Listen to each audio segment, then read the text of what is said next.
received the kickoff from Christie, and Christie nails a line shot right through the end zone.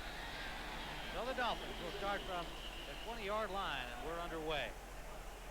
Dan Marino brings on the Miami Dolphins offense, and Mark Clayton, his star receiver, had a big catch last week, has been in the hospital the last 2 nights with a flu, and I know you had a chance to talk to him down on the field. I did. He has a real husky voice right now, Tim. He has a hard time breathing. He was in the hospital on a respirator, and he had IV fluids given to him, and right now he's weak. His chest is congested. He has a hard time breathing, but he's going to go as long as he can. All right, Farrell Edmonds gets a start at tight end. He's just been back the past couple of weeks, part-time duty, coming off an injury, and Mark Higgs replaces Sammy Smith at running back. No surprise there, and on first down, Higgs gets about 4 yards. Tony Covington, the rookie strong safety, made the stop. Broderick Thomas around the ball as usual. He leads the Bucs in virtually every category defensively except interceptions, having an outstanding year, and has kept his attitude up despite all of the problems the Bucs have had. Dexter Manley for the injured Seals on the left defensive end with Newton, Davis, and McCants. Murphy, Solomon, and Thomas the linebackers. And the secondary with those 2 rookies, Marty Carter and Tony Covington. Carl Carter returns from an ankle injury on the right corner. Higgs for about 3 to the 28-yard line, and he's stopped by Reuben Davis. It'll leave third down and a long 2. You're looking at Higgs right now, Tim, as a starting running back because he's taking Sammy Smith's spot, who had trouble handling the ball. He's coughed it up several times with fumbles, but this guy, Higgs, is very impressive. He's an explosive runner. You can see not very tall, 5'7", 195 pounds, but he has tremendous jumping ability. In the combine, when the scouts tested him as a rookie coming out, he had a vertical leap of 43 inches. That's a record that still stands. And Higgs, who just stands 5'7". Well, on 3rd and 2, extra blockers in, and they give a big hole to Higgs, who breaks loose. Fumble. Buccaneers have it at the 47-yard line of the Miami Dolphins. What irony. Higgs' first big play of the game, and he coughs it up, getting the start because of fumble problems by Sammy Smith. Murphy came up with a loose ball. Unfortunately for the Miami Dolphins, Tim, it's a great effort here. He's hitting the hole and breaks off of tacklers and breaks free. Now he's in a sprint. Now all he wants to do is gain as much yardage as he can, but here comes Ricky Reynolds making a smart play on the ball. Again, the ball towards the defender, not away from it. Slapped it out of his hand, forcing the fumble. No, he did turn it away. It's in his left hand, away from the defender. But Reynolds just makes an outstanding play. Really a tough break for the Dolphins. So on first down, Reggie Cobb stopped at the line of scrimmage, got maybe a yard. Brian Cox, rookie linebacker, with Jeff Frost, the defensive end, on the tackle for Miami. Vinny Testaverde has never played against the Dolphins, and he comes in here with a record undistinguished for the season. As Herb Cross pointed out, he's just under 50% passing. And his offensive front, Gruber, McHale, Mayberry, Beckles, Rob Taylor, and Ron Hall, the tight end. Taylor and McHale, 2 veterans, getting back into the lineup about a month ago. Cobb and Wilson, the running backs. Carrier and the rookie Lawrence Dossie from Florida State on the wide receiver. Cobb plows for about 3 yards. It'll leave third down and 5 for the Buccaneers at the Dolphins' 42. Cox and Reichenbach on the tackle. Lewis Oliver leading the Dolphins defense at safety. He's their leading tackler with 68, 57 solo tackles. The youngster out of Florida playing very well this year. Turner, Chuck Klingbeil getting the start at nose tackle for the injured Alfred Oglesby. Griggs, Odom, Reichenbach, and Cox the linebackers. S.T. Jackson and J.B. Brown on the corners. Oliver is joined by Bobby Harden taking over for the injured Williams at safety. From the shotgun, Testaverde's first pass complete to Carrier.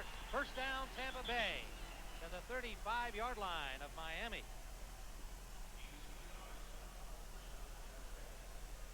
Really a big play for Carrier, Tim. It seems like a fairly simple play coming in motion. You'll see him break to the outside here, and Testaverde hits him right on rhythm here, making the catch for the first down. But Carrier had a big discussion with Coach Williamson a few weeks ago after he let Chris Chandler go on waivers, and he came in and wanted to know why he wasn't more involved in the offense. And the coach said, look, you're not doing anything now you did last year. You used to be a great practice player. People used to come to practice just to see you work out. We need that effort again. And he's starting to get back to it. First down for the Bucs. Switch to the I formation. Out for Cobb, hit immediately. Brian Cox, the linebacker, read that. A somewhat ill-advised pass by Testaverde, I thought, because you could see the linebacker coming up on Cobb. He's lucky he didn't drop it.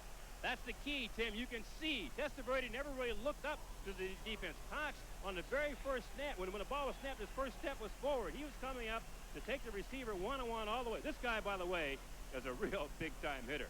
He's from East St. Louis, Illinois, and a kid who comes from a pretty tough background. He'll talk about it pretty openly, but he loves playing football, and Don Shula is simply ecstatic about him. Third-round pick out of Western Illinois. Second down at 15, a loss of 5. Good protection for Testaverde. Can't find a man. Now he does. Good catch by Hall, the tight end, against close coverage from Vesty Jackson, number 24. 17-yard gain and a good pass by Testaverde to the tight end Hall. This is one of the things they need, Tim. Ron Hall has been fairly quiet this year in the Buccaneer offense because of assorted injuries. But when he's healthy, he, in my opinion, is one of the top tight ends in pro football. Here he works his way across the middle on a curl pattern, keeps working until he finds the open spot and makes a catch. Big target, good speed, outstanding blocker.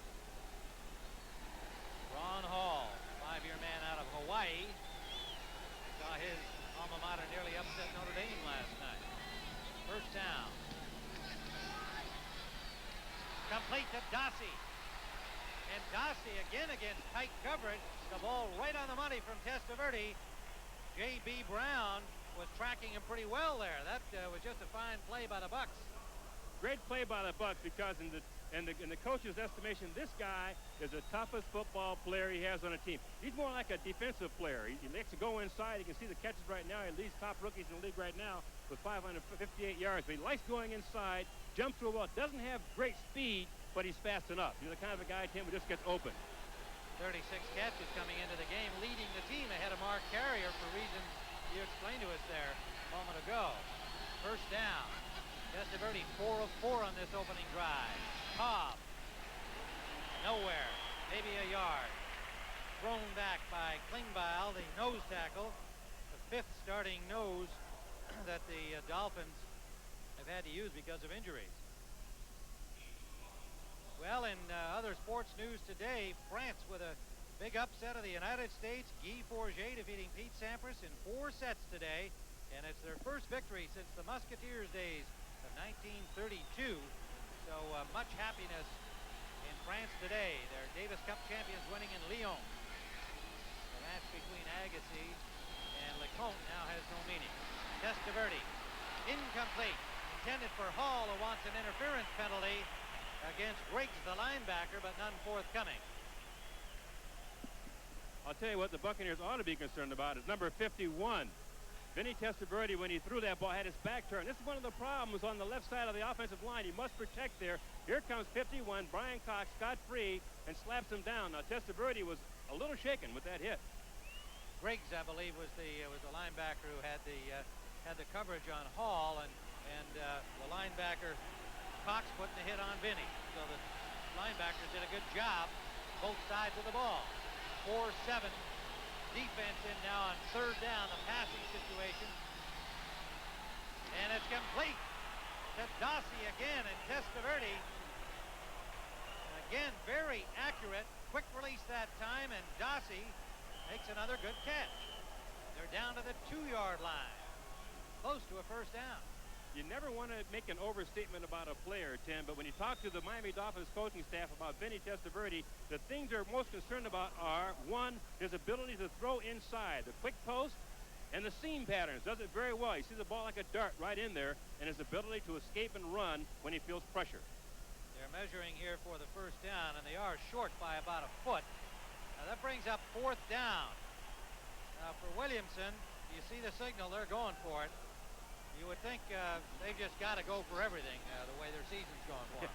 They don't have a choice. I mean, they have to go for everything they possibly can, gamble, come out with some creative plays if all possible, do something to try to offset and disturb the Miami Dolphins. 10th play of this drive following the fumble recovery by Murphy.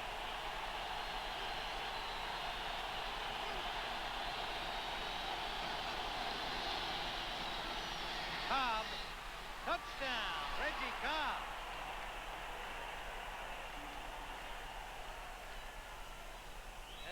impressive opening series by the Buccaneers, and particularly for Vinny Testaverde. You got to feel good about that performance for him here in Miami. His first start against the Dolphins. And Cobb walked in with some good blocks from McHale and Wilson. Looked like an unusual alignment on the goal line, Tim. And from here, it looked like the Buccaneers might have had 8 people on the line of scrimmage and only 3 in the backfield. But we'll take a look at it. Christie for the point after, and he has it.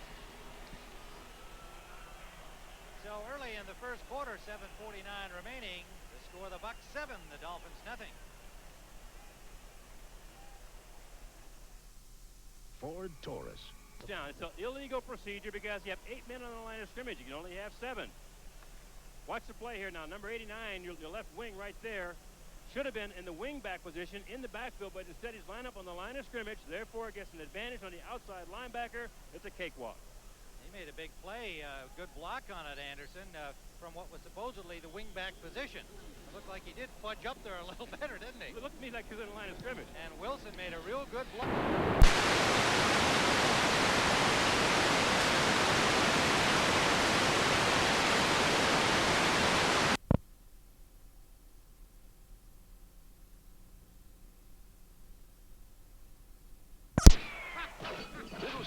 Caesar's Cheeser. Not 1 but 2 pizzas with extra cheese, up to 4 toppings, and free crazy bread for $8.98. Teaser. CBS Sports coverage of the National Football League is sponsored by Ford and your Ford dealer. Have you driven a Ford lately? Fruit of the Loom, a leader in quality apparel, fitting America for more than 50 years. And by Miller Lite, it's it, and that's that. 7:44 to go first. By Reggie Cobb from the 20-yard line. Marino flushed and off for Page, his release man, but he was well covered by Murphy. Don Shula following his fumbleitis, and the irony, as we commented earlier, the guy replaces him, Mark Higgs, fumbles on the opening series, and it leads to a Tampa Bay touchdown. It's really been a big story here about his fumbling. We'll develop it as we go along. And, he's trying to take it all in stride. Number 1 pick in '89 from Florida State. A lot invested in that young man. 2nd and 10, Miami. Higgs breaks right up the middle and gets good blocking for a gain of about 7 before Murphy finally hauls him down.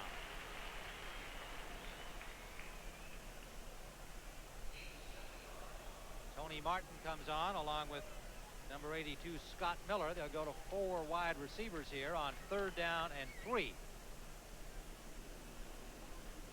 Tight end Edmonds comes out along with the running back Higgs when the Dolphins go to this set.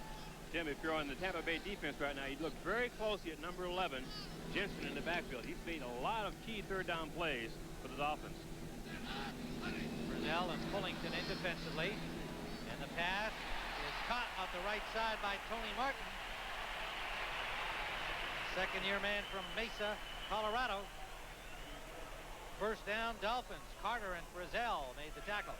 Tony Martin seeing some action in his 4 wide receiver set. This guy has tremendous speed, Tim. This is basically a timing pattern, though, where he's waiting for an area to clear out, and once the zone clears, when the linebacker moves out of there, Marino hits him right in the numbers.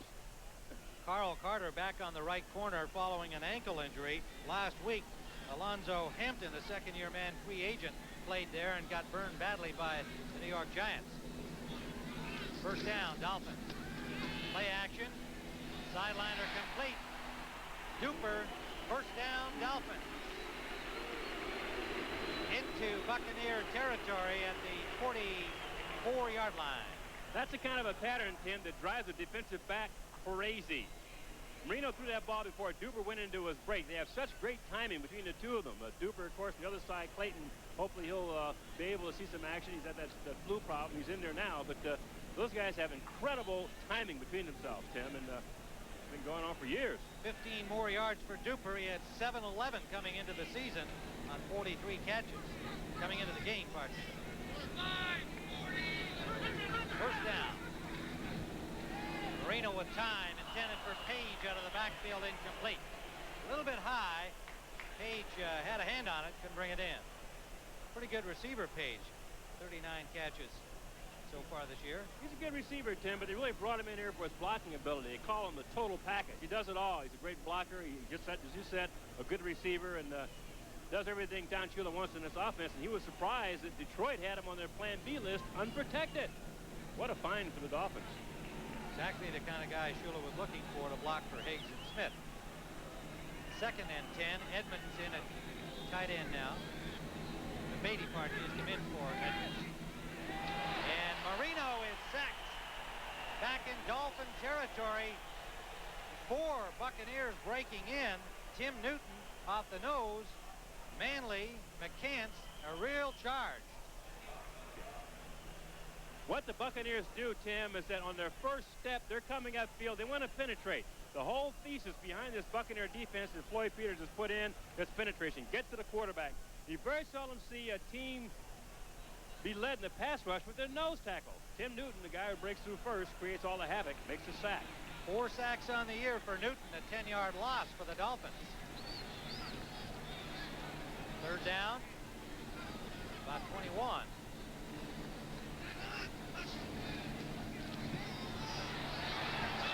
And it's almost caught by Miller. Incomplete. Scott Miller, a rookie from UCLA, as Marino went downtown. They're taking a close look at this. They still haven't said it wasn't caught, Tim, but watch this effort to catch the ball. Number 82, Scott Miller, extending himself as far as possible. It's on his hands.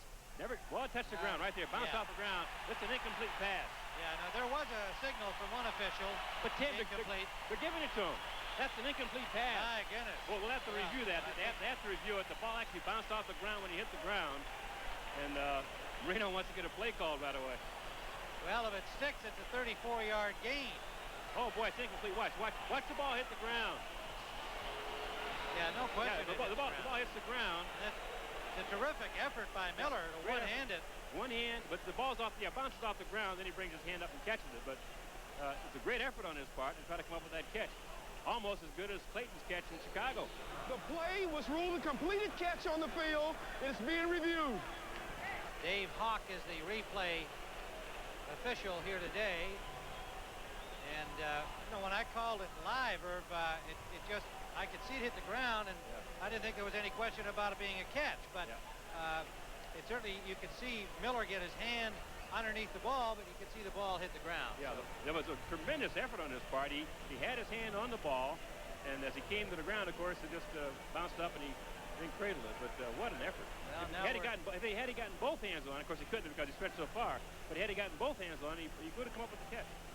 15% of the time this year they've had reversals, which only goes to reinforce the high percentage of time the guys on the field are correct. Where did you see that stat? 15% of the time they've had reversals. Well, we just had it up there. Was it up there? Yeah. Okay.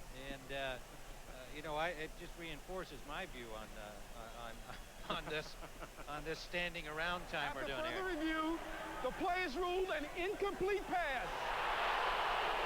Well, I know the fans here won't like it, but it was incomplete. He just made an outstanding effort to try to come up with the ball. Scott Miller, watch this now again. It's extending himself with one hand on the ball. He has the ball right here, but as it hits the ground, you'll see it. Yeah, see it bounce up there. It bounces up right into his arm. Great effort, though. Unbelievable effort. Terrific athletic move. Meanwhile, we're back with a 4th down now for the Dolphins. The line of scrimmage back at their 47-yard line.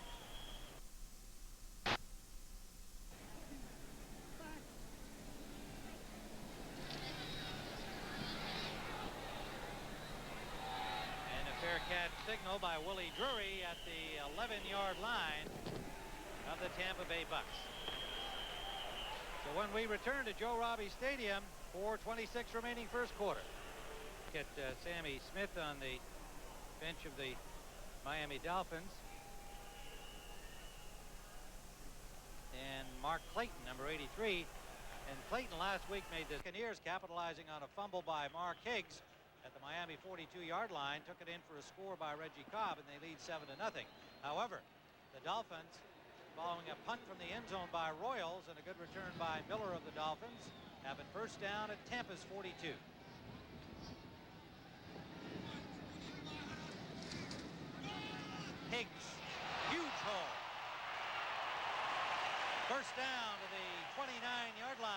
Tampa Bay.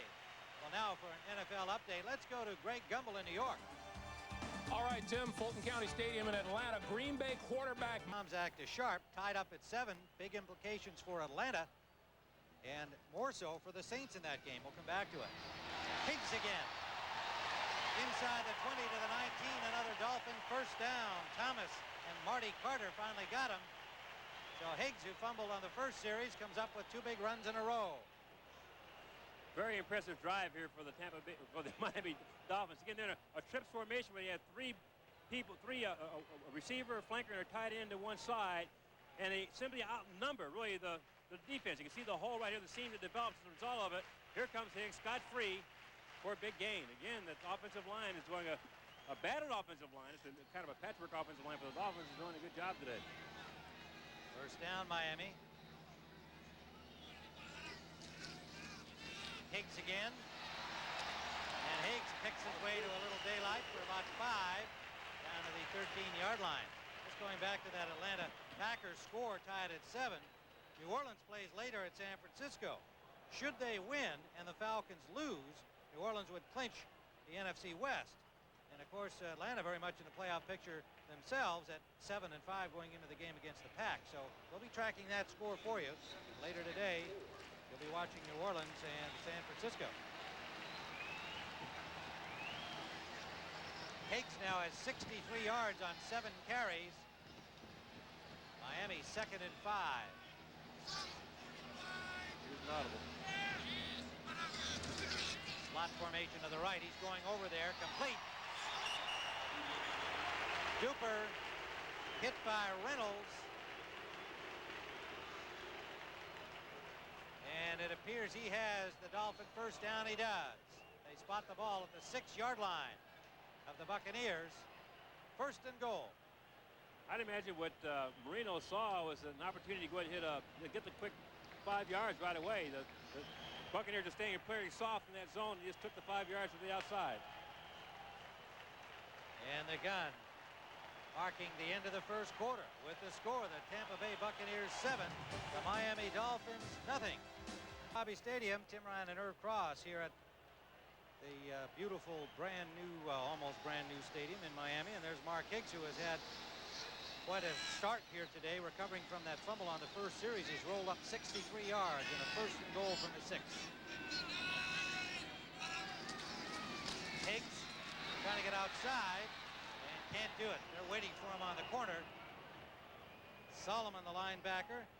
Tim Newton, the nose tackle. Really a great story with Higgs. Tim, you can see he's not very tall. He's only 5'7", but he has a brother who was about 6'2" or 6'3", who played pro basketball for the Cleveland Cavaliers and the Philadelphia 76ers. And Mark is quite proud. His brother is Ken. Mark is quite proud of the fact that he could jump higher than his brother. I can still stuff a basketball. He has a 43-inch vertical leap. It's like a kangaroo. Came over in Plan B to the Dolphins last year from the Eagles. Likes to remind people that he's not a rookie. He's in his 4th year in the league out of Kentucky. Marino to the corner, touchdown, Duper.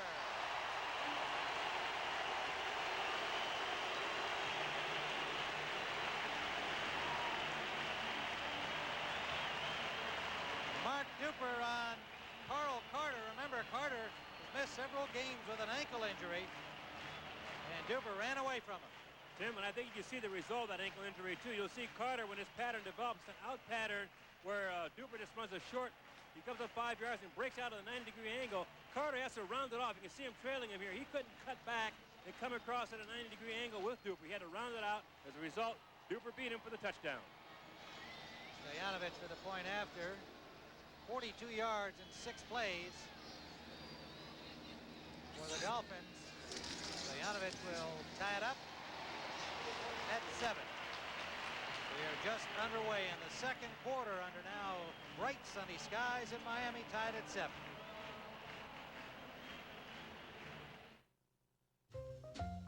The early lead, Reggie Cobb going in from 2 yards out after the Bucs had recovered the fumble by Mark Higgs. But Higgs since then has rushed for 63 yards, and his good rushing led to that pass to Duper from 6 yards out to tie the score. Each quarterback has had half a field to work with, leading to their touchdown drives. We'll see what happens as the Buccaneers start following this kickoff by Stoyanovich. Gary Anderson, Alonzo Highsmith, and Robert Hardy are the deep men, but Anderson standing at the goal line, number 40. And Stoyanovich not happy with the tilt of the ball on the tee. And you can see that it is a warm day as usual here in humid Miami, 82 degrees, but there's a quite pleasant breeze down there at the playing field level.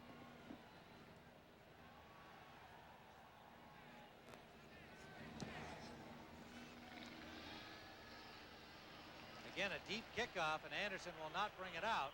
Both Christie and Stoyanovich have been nailing the football on kickoffs. Take a look, Tim, at Duper's touchdown. He comes down to the goal line and breaks out of the 90-degree angle. That's very important here now. The defensive back, Carter, who's had a bad ankle and hasn't practiced for a while, is trying to come back in this game. Now watch his reaction.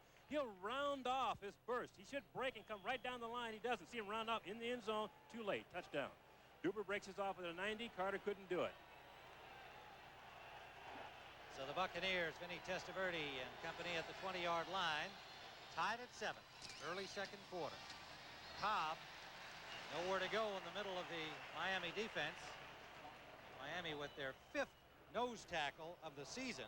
The guy who should be there, the guy they want there, Sean Lee on injured reserve. They've had all kinds of problems with injuries on defense. And they've since lost 4 more, including Alfred Oglesby in last week's game against the Bears. So here's Chuck Klingbeil. I tell you, though, Tim, he's a pretty impressive football player. He played up in Canada for a number of years and was the most valuable player of the Grey Cup game up there. And he told us a little story about that. We'll develop it as we go along.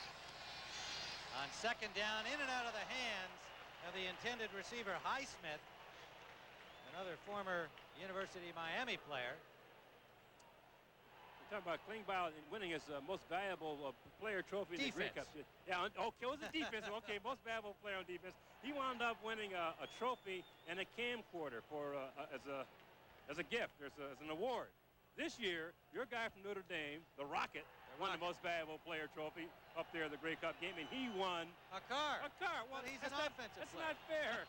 That's not fair. Defense wins championships. 3rd down and 8 to go. Out of the shotgun, Testaverde gets it off, complete.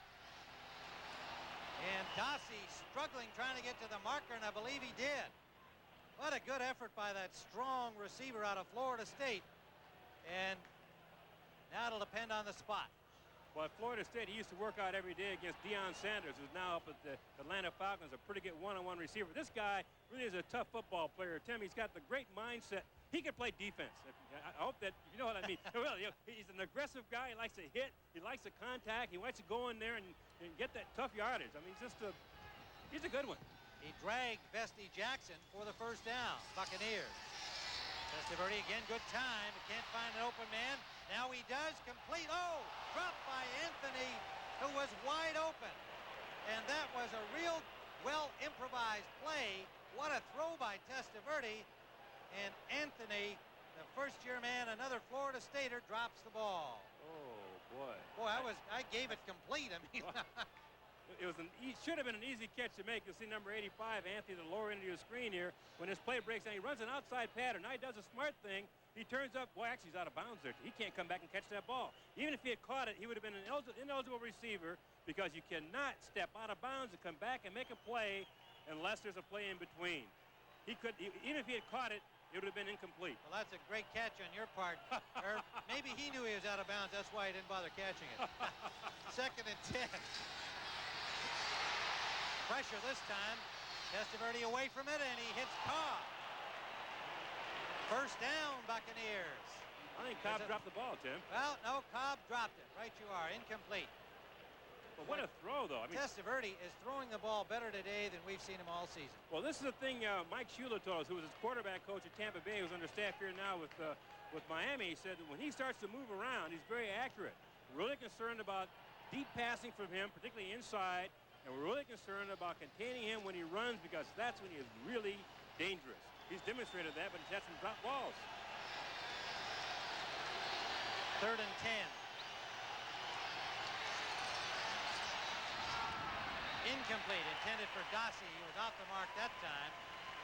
There was pretty good coverage by Chris Green, rookie defensive back from Illinois.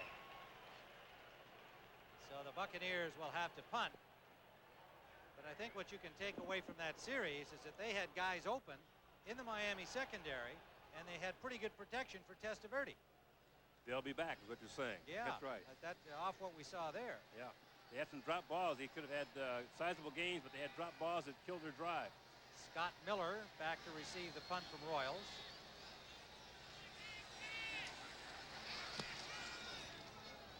Good kick. Miller backed up to the 23.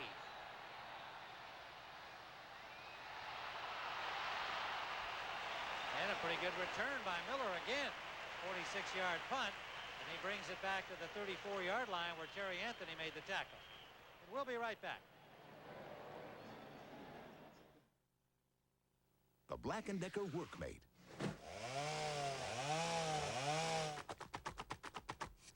About all it can't help you do is clean up. But at least it gets out of your way, and it's a powerful gift idea. Love her, hold her, and remember our simple formula. At Dean Witter, we measure success one investor at a time. The adult world is designed to keep us moving. And while this may make us more efficient, it's not exactly a party. Luckily, technology has produced a cure. It's called a Game Boy, the personal game-playing system from Nintendo, with lots of sports, action, and puzzle games to choose from. And it comes with a puzzle game Tetris. It could change your outlook. I'm sorry, sir. Your flight's been delayed. Cool. Game Boy by Nintendo. Have you had your fun today? Dave Thomas travels the world over looking for new foods for Wendy's. But if it's excuse me, is this what I ordered? Tonight we feast, but first we dance! And it's not easy. Boy, I sure could go for a Big Dave's Deluxe. It's back. A big quarter-pound of fresh beef, cheese, 3 strips of bacon, sauteed onions. The works, only at Wendy's. Which way to El Habib? Come in for another Big Dave's Deluxe today. A heroic boy saves a girl from drowning, but it could cost him his own life. He appeared clinically dead. He saved my life. Rescue 911 Tuesday. All games with playoff implications coming up in our doubleheader action today on CBS Sports. The Giants at Cincinnati, Washington at the Rams, and the Saints at the 49ers. Well, they've got the fans on for the players down here. The fans don't get fans. 7-7 here in Miami. First down, Dolphins at their own 34-yard line. Marino intended for Duper, off his hands, incomplete. Now for another NFL update, let's go to Greg Gumbel in New York. All right, Tim, at Fulton County Stadium in Atlanta, watch Darrell Thompson and watch the hole in the Falcon defense say goodbye. 40 yards, and early in the second quarter, the Packers are taking the lead on the Falcons. It's 14-7. Tim? Wow, that's a hurting feeling for the Falcons. They're in the playoff picture. Green Bay is not, but the Pack's been waiting a while for Darrell Thompson to do something. Nice run there. Second down and 10 from the 35-yard line. Dolphins. Marino rolls a little to the right. Out for Clayton. Clayton holds on and has a first down. Ricky Reynolds finally gets him out of bounds, but near midfield. 15-yard pass play. Clayton with the effects of the flu, 2 nights in the hospital, breathing heavily, you told us. Irv, you thought in this muggy weather maybe he wouldn't make it through the game. It really was. During the pregame warm-up, he was telling me about his condition. You could hear his voice is very husky. He has difficulty breathing, but he said he'd go ahead and give it his best shot. And, of course, with him, he's such a gamer. I mean, the guy on game day, you know, he has a reputation of not being a great practice player, but on Sunday afternoon and on game day, when it's time to show up, he's there and gives his best effort. And today, he's giving it everything he has. And Clayton goes into the slot formation. Sammy Smith is in the ball game, and he spreads out wide to the right. Smith's first appearance today. And the pass is complete out the right side to Edmonds. The tight end with speed has a first down to the 31-yard line of Tampa Bay. The Dolphins are really happy to see this guy back, Tim. Farrell Edmonds, a Pro Bowl tight end, has been hampered with a number of injuries this year. Hasn't been quite as effective as they'd hoped. They call him Tree because he's such a big target, big rangy guy. You can see him working himself in there in the hook area for the reception. But again, you know, you have to smile when you see this guy in the lineup as far as the Dolphins are concerned, because he can do so much for them. Good receiver, outstanding blocker. 6'6", 255 pounds, imposing out of University of Maryland. First down. Marino has it moving. Higgs gets about 7 yards, wrestled out of bounds by Covington. And it'll leave a 2nd and 3 for Miami. That was a 7-yard gain that Higgs got really basically on his own, Tim, because his left guard, Keith Sims, when he pulled to come out and lead that play, was knocked off by Tim Newton, the nose tackle, who penetrated. And, you know, Higgs just skirted back and picked up what he could and came up with a key play. But again, Tim Newton, number 96, is raising havoc up there with that offense. 70 yards already for Higgs.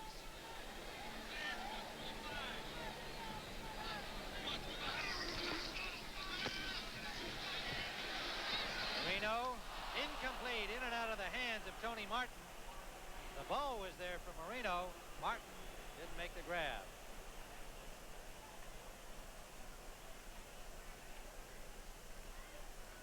Well, he had a drop there, but he only needs 109 more yards to reach 3,000 for the year, and that would be an all-time NFL record. 8 years of 3,000-yard passing for Dan Marino. 6 of 11 today. 77 really so amazing. far. It's amazing. He makes it look easy, too. We asked him the other day about his throwing and everything and the interception problem. He says, when I throw the ball, I know exactly where it's going. He has that much confidence in his ability to throw footballs.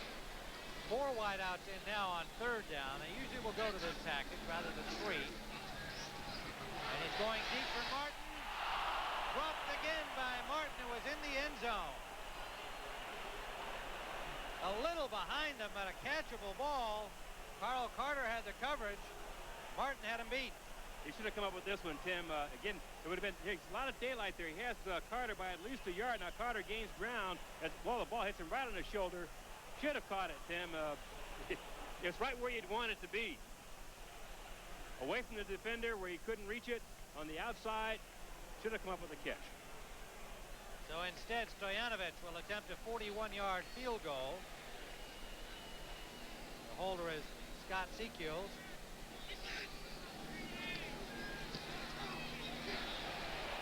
And it is good.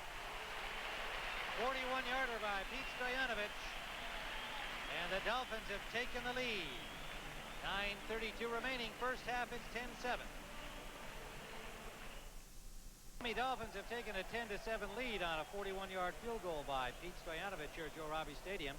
And he will kick it off. Tim Ryan with Irv Frost bringing you this interconference battle. Both quarterbacks sharp today. Marino and Testaverde both have had several drops by their receivers. But a closely contested game thus far. The Buccaneers showing spirit and spunk as they have in most games this season, despite their dismal record. 2 victories and 10 defeats. And Stoyanovich, this one comes only a yard deep, and Anderson will bring it out. Gary Anderson all the way out to the 27-yard line for the Buccaneers. Met there by Bolkar, reserve linebacker, Ned Bolkar out of Notre Dame. Well, next Saturday here on CBS, Olympic Winterfest, countdown to Albertville, will bring you hockey, Team Canada, and Team USA live from Knickerbocker Arena in Albany, New York at 1 o'clock Eastern Time. And you'll see Eric Lindros, the outstanding young Canadian player in that game. Following hockey, the season premiere of NCAA basketball. Kentucky's Wildcats take on the Indiana Hoosiers live from the Hoosier Dome at 3:45 Eastern after our hockey. First down, Buccaneers. Anderson, his first carry, and slicing through Jeff Cross, the defensive end, number 91, with a good play to stop him. Loss of a yard. Terrific play. Of course, he wanted to, Coach Williamson wanted to get Anderson into the game more. He hasn't gotten much production out of him this year. He was a starting tailback a year ago, and then, of course, they moved Cobb back there. Now, he's the guy getting the lion's share of the running, but he'd like to balance his running if at all possible to get Gary Anderson more involved in the running attack, Tim, because when he's going, he's quite explosive. 2nd and 11 on the 1-yard loss. Anderson into the pass pattern. They go to the tight end, Hall, incomplete.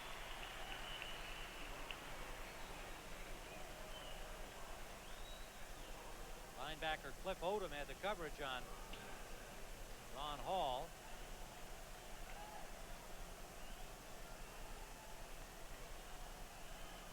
Miami's figures are better, and they have a 3-point lead as they have had 2 scoring drives, one by the Tampa Bay Bucks.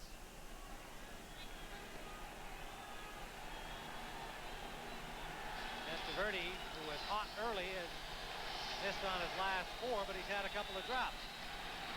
Now the Dolphins in their 4-7 defense, 7 defensive backs, and that one out of bounds, intended for Drury. That defense is forcing Testaverde to do something he doesn't want to do, Tim, because the Dolphins have 2 safeties in the middle of the field. They have Oliver and Aquinella back there in the middle of the field. He can't get those seam patterns. That's a pattern pretty much on the numbers or the hash marks straight up the field, but the 2 safeties are standing there. That's one of Testaverde's favorite pass routes, and today the Dolphins are taking it away. So the Dolphins hold, and Royal punts again. Miller out to the 41-yard line. Again, pretty good field position for the Miami Dolphins from their own 41-yard line, and they'll have the ball when we come back. Sports and Science Converge, brought to you by AT&T, sponsor the '92 U.S. Olympic team. Recreational rock climbing has soared in popularity recently. What new device makes the sport accessible year-round? The answer in a moment. Because AT&T knows that there's news to share and times to remember and plans to be made and stories to tell. Now your savings are better than ever before. 30% off calls from 5 to 10 p.m. for Reach Out America plan customers with an evening discount during this holiday season. There's never been a better time to be with us. 30% off. Only for you, only from us. The tread wall allows rock climbers to maintain their fitness indoors. Using gravity, the climber pulls the wall panels down with each step, creating a continuous aerobic exercise. The handholds can be altered, and the slope of the wall can be adjusted to simulate the most difficult rock face. Isn't it a little sparse? That's the latest thing in trees. Your decorations stand out better. Is it my imagination, or is the entire tree leaning to the left? That's normal for the Himalayan spruce. Well, just out of curiosity, how much are you asking for that? Well, if it's close to Christmas, I'll let you have it for half price. At least one thing won't go wrong this holiday season. Tots. And half price is? $80. Make it special. Make it Tots. Tim Ryan and Irv Cross here at Joe Robbie Stadium. There's Alonzo Highsmith. It's a return to Miami for him as well as for Vinny Testaverde. Yeah. Well, he's a pretty good buddy of Mike Shula's. They went to high school together. Of course, he was born and raised in Canada because his father played pro ball up there, but he came down here, went to high school with Shula, and they became very close. As a matter of fact, as a kid, Tim, he was a water boy for the Miami Dolphins. Shula set him up with that, and he'll never forget, he said, that the year that Duper and Clayton were rookies, Coach Shula came over to him and said, son, one of these days, these 2 guys will be great wide receivers. Boy. He's always wanted to play for Miami, too, by the way. Well, Coach Don was right about his receivers. Higgs for about 8 to the 49-yard line. And for another NFL update, let's go to Greg Gumbel in New York. Well, Tim, Green Bay not thinking very highly of Atlanta's playoff hopes. Watch Mike Tomczak throw the ball just as he's hit, but watch the reception by Perry Kemp. 13 yards later, back of the end zone. It's 21-7 Packers over Atlanta, second quarter, Tim. Boy, back in Wisconsin, Greg, they must be wondering where this Packer team was all season long. They've come up with a couple of dazzling plays there against Atlanta. Second down here, 3 to go for the Dolphins near midfield. Higgs. And he gets maybe 2. It'll be 3rd and about a yard right on the midfield stripe. Here at Joe Robbie Stadium, temperatures in the low 80s as the Dolphins surrendered an early lead to a touchdown by Reggie Cobb following a Mark Higgs fumble, but they've come back to lead 10-7, 7:20 remaining in the first half. Tim Ryan and Irv Cross here in Miami, and Dan Marino hollering over to the sideline to Scott Secules. Make sure that they've got the play that everybody wants. 3rd down and a yard. There's a little morale-boosting defensive situation for the Bucs here early in the game. And Higgs takes that away from them with a 1st down run to the 45-yard line. Grizel and Reynolds stopped him, but good blocking up front and good running by Higgs.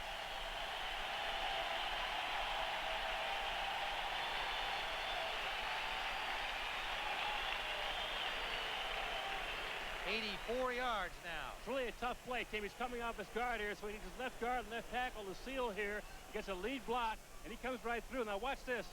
Harry Galbraith and Mark Dennis, 62 and 74 on the right side of the offensive line, do a good job creating. Oh, there it is right there. Here comes Higgs, gets a good lead block for the 1st down. That's a key play, obviously, for the Miami Dolphins. Smith. And Smith dives for what may be another 1st down, very close to it. Sammy Smith gets his chance at redemption. And a spot of the ball looks like he'll be just short. Want to take a look at something, Tim. He lost his starting job because of the way he holds the football as they're giving up the ball with fumbles. Now watch this time. He's hit. He gives his shoulder. He's still holding the ball. He's got his hand over the tip of the ball and squeezing it tightly to his body and hitting the defender with his free hand. Protects the football. We've got a timeout on the field with 5:54 to go, 1st half.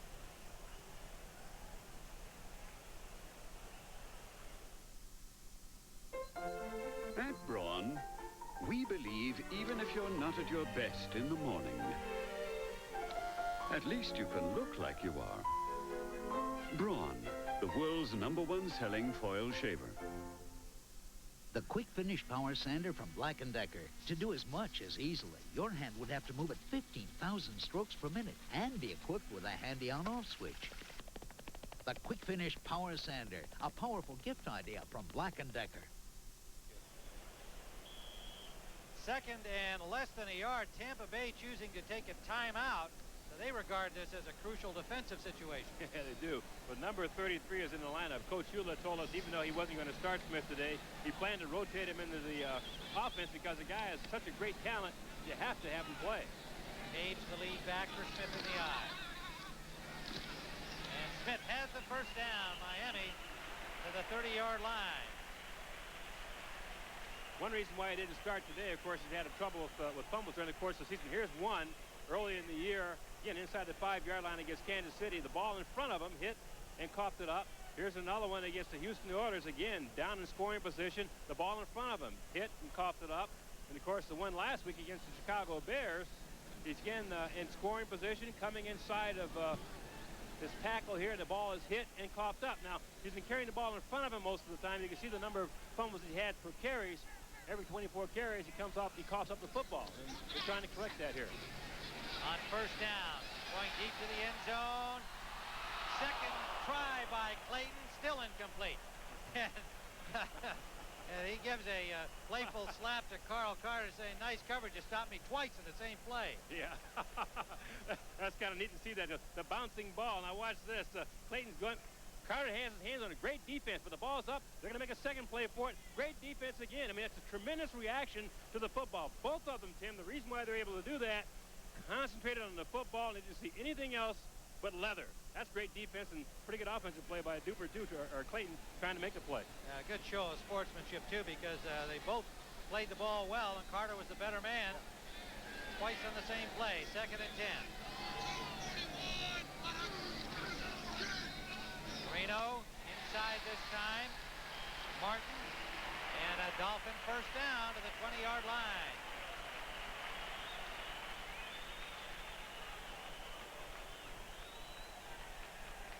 Even if you put pressure on this guy, Tim, it's hard to tackle Dan Marino. Watch how fast he gets rid of the ball. Again, he gets it out of there quickly. Quick post by Martin for the completion. I think the Tampa Bay Buccaneers are having some coaching decisions to make here with Carter, 44 on the left corner. He's had a problem with his ankle, and it looks like it may be bothering him even now, Tim. Now that quick release of Marino, he was Terry Bradshaw's wrist in his Robo QB in the NFL today.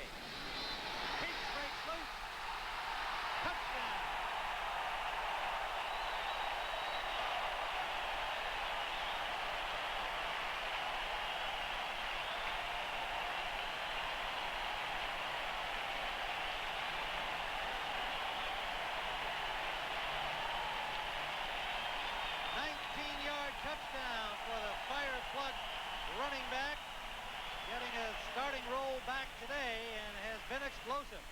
Boy, I tell you, this is one advantage in being short. Number 62, Harry Galbraith, has a lead block here. He does a good job. Seals, 49 paces, a good job on the outside. But I guarantee you, Tim, the linebackers and the defensive backs on the outside couldn't quite tell where Higgs was because they couldn't see him. The bigger guys had him shielded, and when he hit the line of scrimmage, there was a hole, and he was gone. Well, apparently, we may have a replay to see whether he got into the end zone. Well, now, evidently not. Looked like they were...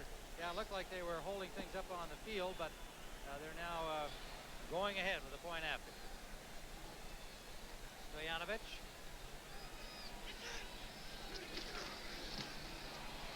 It's good, and the Dolphins have widened their lead. Mark Higgs with a 19-yard touchdown run. Goes right to the pylon, but you can see he got that ball over the plane of the goal line. And winds northwest 30 knots, gusting to 45 knots. Rain expected to continue till 10 p.m. 5 inches predicted in the 7-county area. About 1,500 more bags. 1,500 more. Yeah, we gotta short up the left side. The left side of the bag.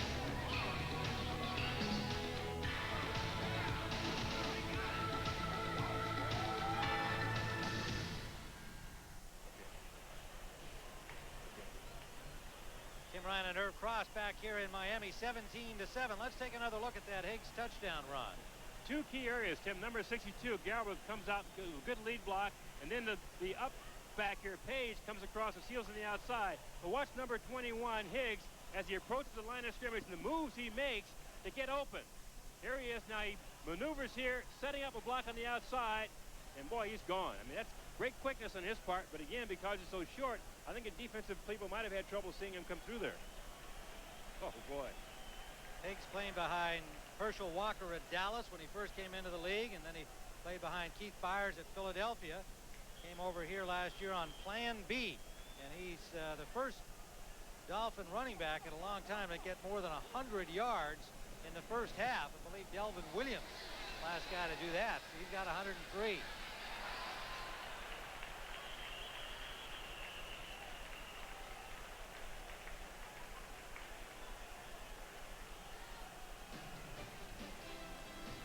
Well, this wild and wacky playoff scenario has a lot of action going on in it today.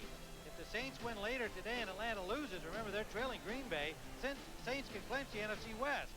The Giants in Philadelphia, if they each win the remaining 4 games, they'd both be in. Problem is, Irv, they play each other. That'll be tough to have them come up with 4 victories. Like you see the rest of the schedule here, the Giants at Cincinnati and Washington the Rams and New Orleans at San Francisco. But I think we'll talk about that a little later, but I think the Giants have the toughest part roll to hole there because they play not only Philadelphia, but Washington as well, too, Tim. How can they win 4? That'll be tough. Reggie Cobb stopped by Turner on first down after a gain of about 2. And the Tampa Bay Bucks, who scored first in this game following the Higgs fumble, setting them up at the Miami 42 and marching it in with a very impressive drive, have been stymied since.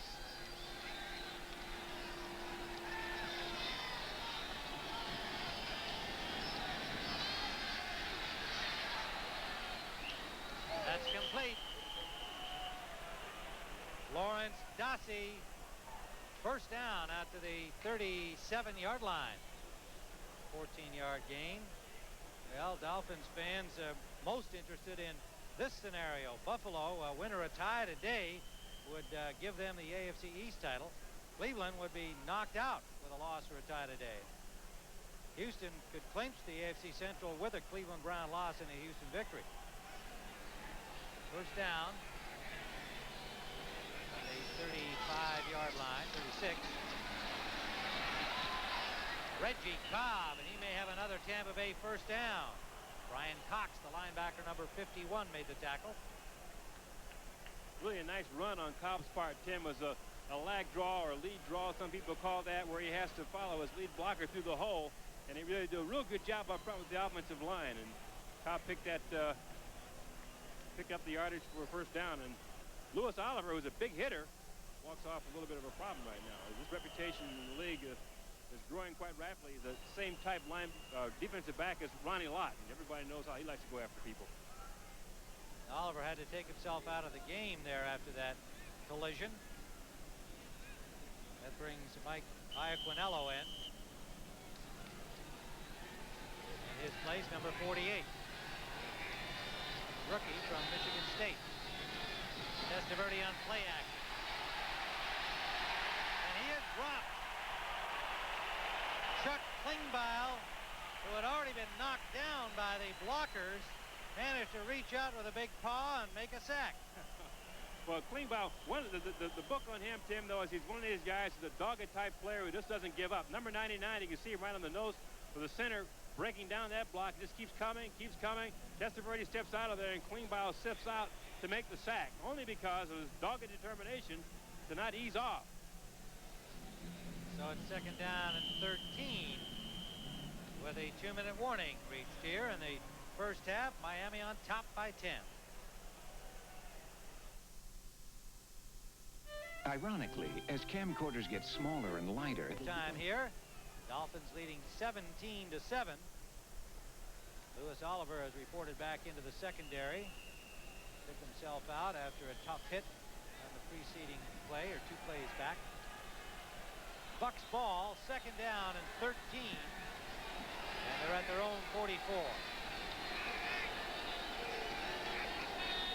Bob in motion. Testaverde runs out of time and sacked again. T.J. Turner, number 95.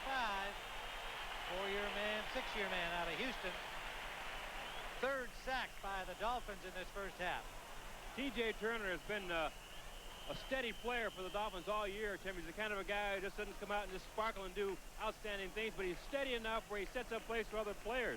This time, he breaks down his man and comes up with a key sack. Good range, 6'4", 280, very quick. Of course, he's working against Rob Taylor, the right tackle for the Tampa Bay Buccaneers, who, if he has a shortcoming, I guess probably would be on the pass coverage area. He's a pretty good run blocker. On pass protection, he's about average. Dolphins took the timeout. And a third down awaiting the Buccaneers, third and about 21. Well, the way things have gone for the Dolphins this year, 6-6, still hoping for a playoff spot, but battling with 4 other AFC teams. But Don Shula got his 300th victory. Injuries have been a problem, particularly on defense. Sammy Smith, of course, has been the fumble story on offense. Well, for Tampa Bay, it's been a Testaverde in-and-out year, to say the least. And they've given the ball up very frequently, most in the NFL. 2 victories over 2 good teams. That doesn't say too much. Testaverde going deep down the sideline for Drury. Caught it but out of bounds. Good coverage down that sideline. That's kind of Irv Cross type coverage. Don't let the guy make that catch inbounds, huh? Well, I'll tell you, when you have 1 minute and 43 seconds left to go in the half, you better not give up a home run if you're a defensive back. And that's exactly what the Dolphins did. They played it deep and forced the Buccaneers to come up with a long incompletion. Langford and Magruder had that coverage towards the top. Royals punt, just got it away. Miller on the fly, holds on to the ball and has a first down for Miami at the 32, hit there by Terry Anthony. So Dan Marino, who is a good 2-minute quarterback to say the least, has got another opportunity here from their 32-yard line. Green Bay's 21-7 lead hurting the Falcons' playoff picture. Jets holding Buffalo from clinching. Look at what Cleveland's doing to sad sack Indianapolis. Well, the story out of Indianapolis is that Venturi, who's the head coach here, might be retained next year. At least they're considering retaining him. I don't know. Well, Mr. Irsay may have a hard time finding anybody else to go there. That might be part of the problem. Oh, boy. First down at the 32-yard line. 4 wide receivers in, along with Jensen out of the backfield. And Jensen has a first down, Miami, to the 42-yard line. Solomon and Fullington made the stop. That's his specialty, 33-year-old Jim Crash Jensen out of Boston University in his 11th year. Marino, good protection, and throws one off the mark intended for Clayton. Not too often you see Marino miss by that much. Well, I think that's a result of Clayton missing some practice time. You know, he's been out of the camp with a flu problem, and he hasn't worked out because he's been in the hospital. And that's kind of a play that you have to time up pretty sharply to be able to hit it. Marino had an option of going either to Jensen or to Clayton. He decided to pick Clayton, and Clayton sort of eased off on the route, and he overshot it.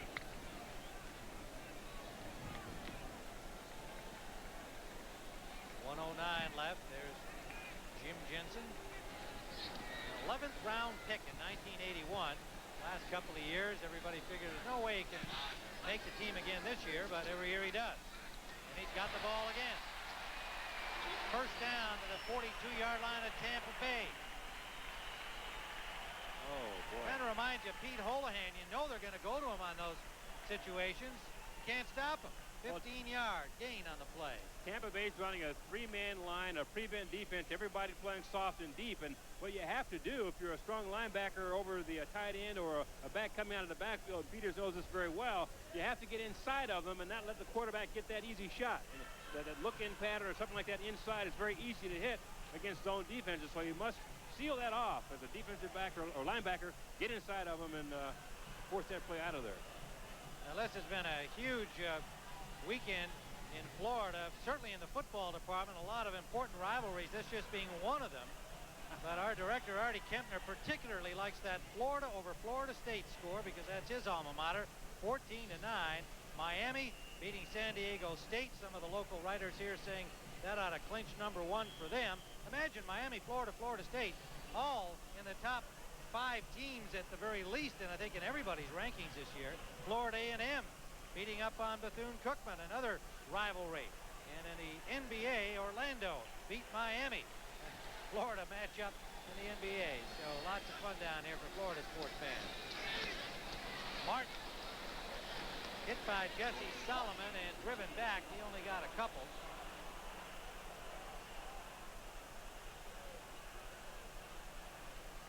Dolphins in the hurry up and the Buccaneers in the slowdown.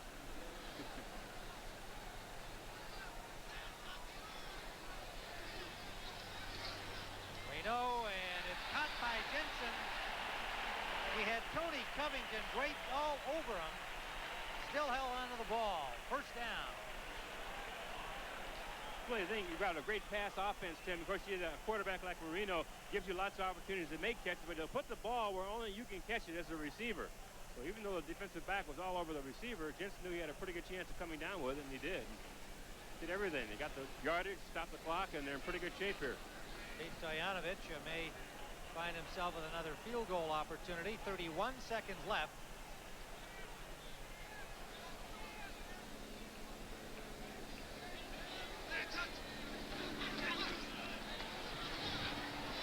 Intended for Duper, incomplete, but a flag down.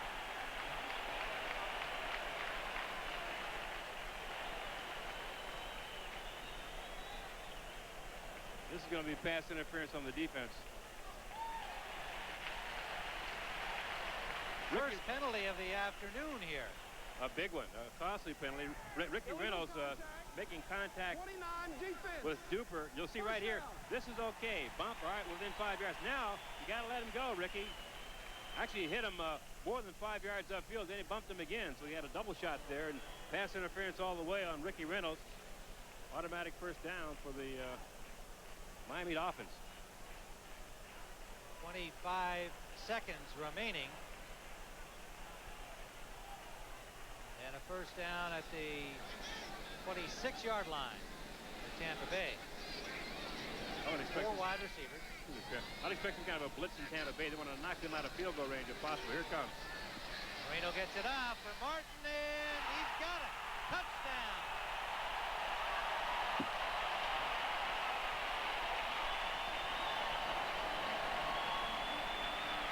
Well, like Mark Hicks, Martin redeemed himself.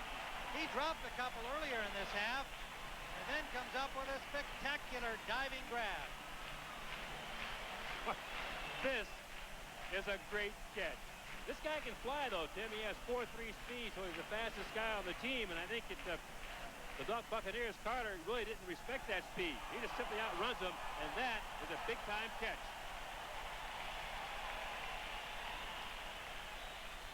26-yard touchdown pass, Marino to Tony Martin.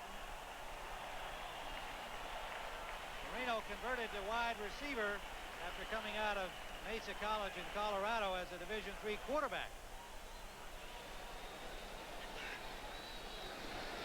Stoyanovich.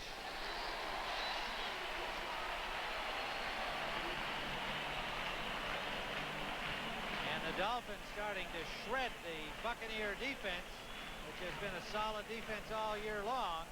There's a happy Dan Marino. He's headed for Martin.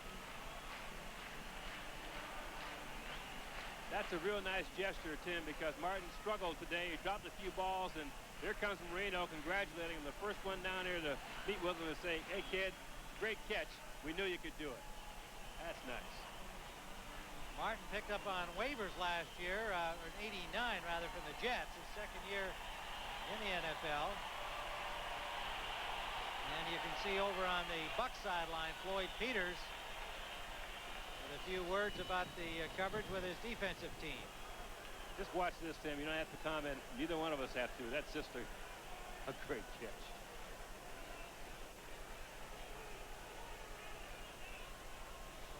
So it's only halftime, and suddenly a 24-7 lead after the Buccaneers led this game early.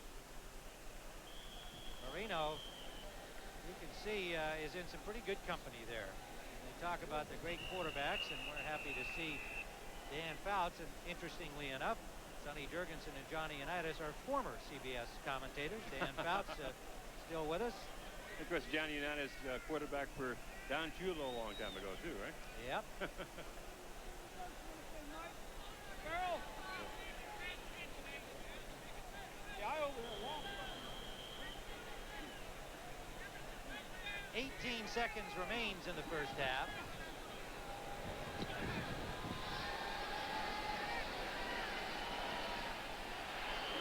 Anderson will not bring it out. And so the Bucs, from their 20-yard line, have 18 seconds to try and make something happen. Green Bay still on top of Atlanta, 21-7. The Jets really battling Buffalo, 10-7 in the second. Cleveland beating up on Indianapolis. And we'll bring you up to date on all the scores with highlights. Greg and Terry at halftime on the NFL Today. I wonder what Greg thinks about Marino's arm today. His quick release, he does it all. He's got the quick release. He can throw it deep. He can throw it short. He can throw it. You know, the guy just throws the football. He's amazing. Testaverde started off well in this game, but hasn't been able to keep it going since that first drive following the Higgs fumble. And Cobb will just let the clock wind down after the run by Reggie Cobb. So that's the end of the first half with the score. From KMGH 7 News, we now return to our program In Progress. You're watching KMGH TV, Denver. Come, now they'll switch. They knock him off for the sack. Royals punt from Middle Tennessee State. Gain of about 1.5 yards. Ball at the 20-yard line of the Dolphins. Higgs now up to 105 yards, 103 of those in the first half, with a 19-yard touchdown run. It's really funny talking to him about his running style yesterday. He sort of smiled. He has an impish kind of a look on his face. He says, well, you know, I have a lot of power in my thighs. I'm short, but I'm strong in my thighs. Oh, boy, I guess so. Higgs again runs into traffic once more. So the Buccaneers, who were having difficulty in the middle against Higgs in the first half, do a better job here. Dexter Manley and Jesse Solomon combining that time to stop him. There's Dexter. Dexter wanted so much to play on every down. Not only he thinks his greatest asset is pass rush. Now it's a pass situation. He's being taken out, and he feels that this could very well be his last year, and he wants to show as much as he possibly can. Whether the Buccaneers invite him back next year, he goes to another team. doesn't make a lot of difference to him right now, Tim, but he wants to play. He doesn't like it when it's 3rd and long, obvious passing downs, and he's coming out of the game. He made that comment. Marino complete to Jensen, first down, Miami. So the Buccaneers do a good job on the first 2 running downs. Maybe Manley's got a point. He thinks he's a strong pass rusher and should be out there on the passing downs. Well, his greatest asset is pass rushing. I mean, he's never had a great reputation for playing the run very well, but he is a passer. This guy on 3rd downs is a Mr. Automatic, it almost seems, for first down plays. 4 catches, 4 first downs. It mystifies me why defenses can't stop a guy like that. I mentioned Holohan earlier with San Diego and the Rams. You know, you know they're going to go to him. And how they can't stop him is always a mystery to me, especially when they're not fleet-footed, either one of them. First down. Marino sidesteps McCants and connects to Edmonds, and it is inbounds. First down. What a play. Oh, boy. 19 yards. That was a case, Tim, where the Buccaneers had everything they wanted. McCants broke down his man, came through, put pressure on Marino, but he simply beat that pressure by himself, and there goes Edmonds, the big tight end, for the completion. Now watch him avoid the rest. He's not a scrambler, but he moves in the pocket with purpose. Him slide to one side, set up and throw.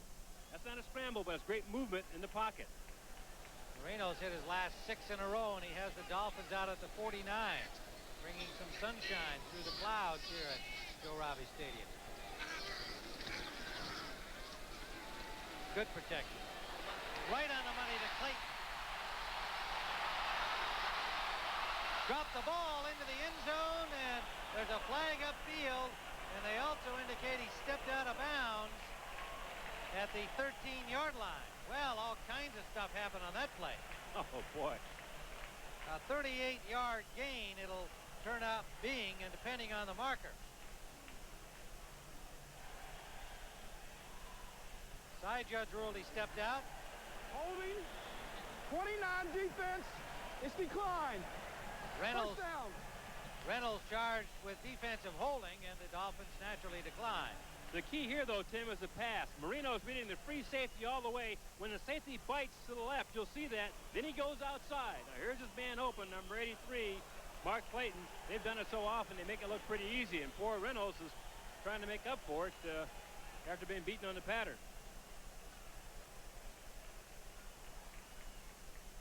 So it's a first down, Dolphins at the 14-yard line, threatening to turn this into a rout.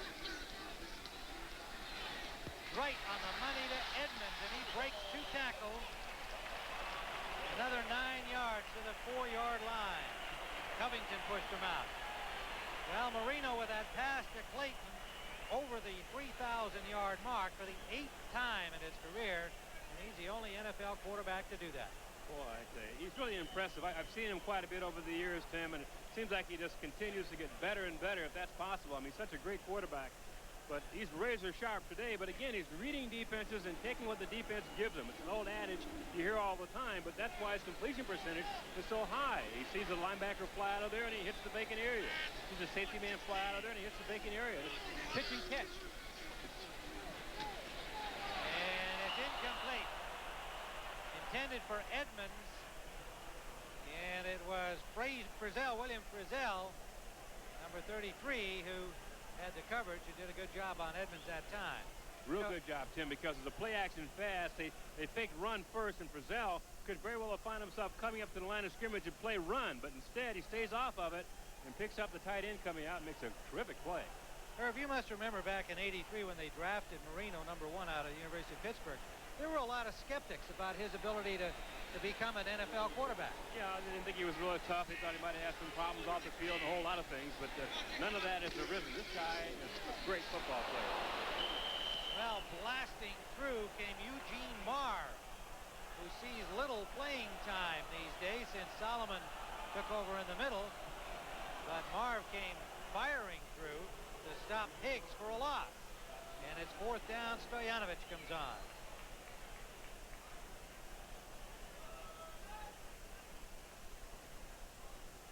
Tampa Bay Buccaneers in a goal line type defense. Marv really standing up in the, I call like a 44 position. came off tackle and made that play. But again, Tampa's defense has to feel a lot of pressure here, Tim. They have to force something big in a hurry.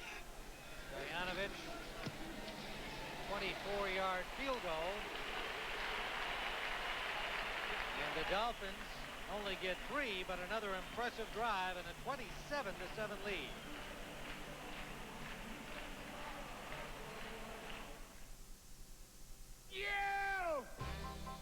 You made me love you. You made me want you. You know you want the luscious taste of McDonald's Big Mac. Add fries and a Coke for a deal that's irresistible. The extra value meal at McDonald's today. You know you made me love you.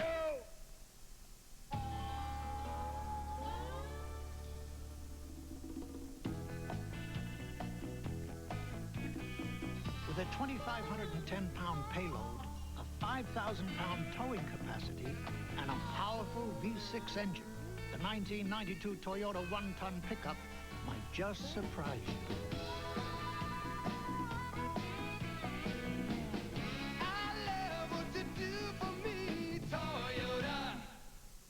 Would you like a gift wrap?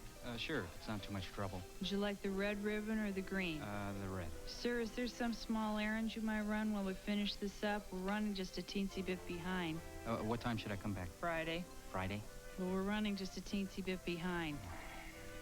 At least one thing won't go wrong this holiday season. Tots. Christmas is Wednesday. Well, we're running just a teensy bit behind. Make it special. Make it Tots.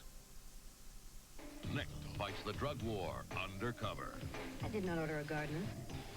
Landscaping architect. Sweating Bullets on CBS Late Night tomorrow. Tim Ryan and Irv Cross here at Joe Robbie Stadium. 8:40 to go in the third. A 24-yard field goal by Pete Stojanovic. But more significantly for the Dolphins, 75-yard drive in 9 plays, 4:37 off the clock. They have scored on each of their last 5 possessions. The Buccaneers defense, the strength of their otherwise struggling team, has just not been able to stop Marino and company today. When that happens to a team, Tim, when the strong part of your team breaks down like that, it's really demoralizing. You figure, well, gee whiz, they're taking out our best shot. What can we do about it? And sometimes it causes you to panic a little bit. Anderson from the 6. Another good return, but a loose ball. Dolphins have it at the 35.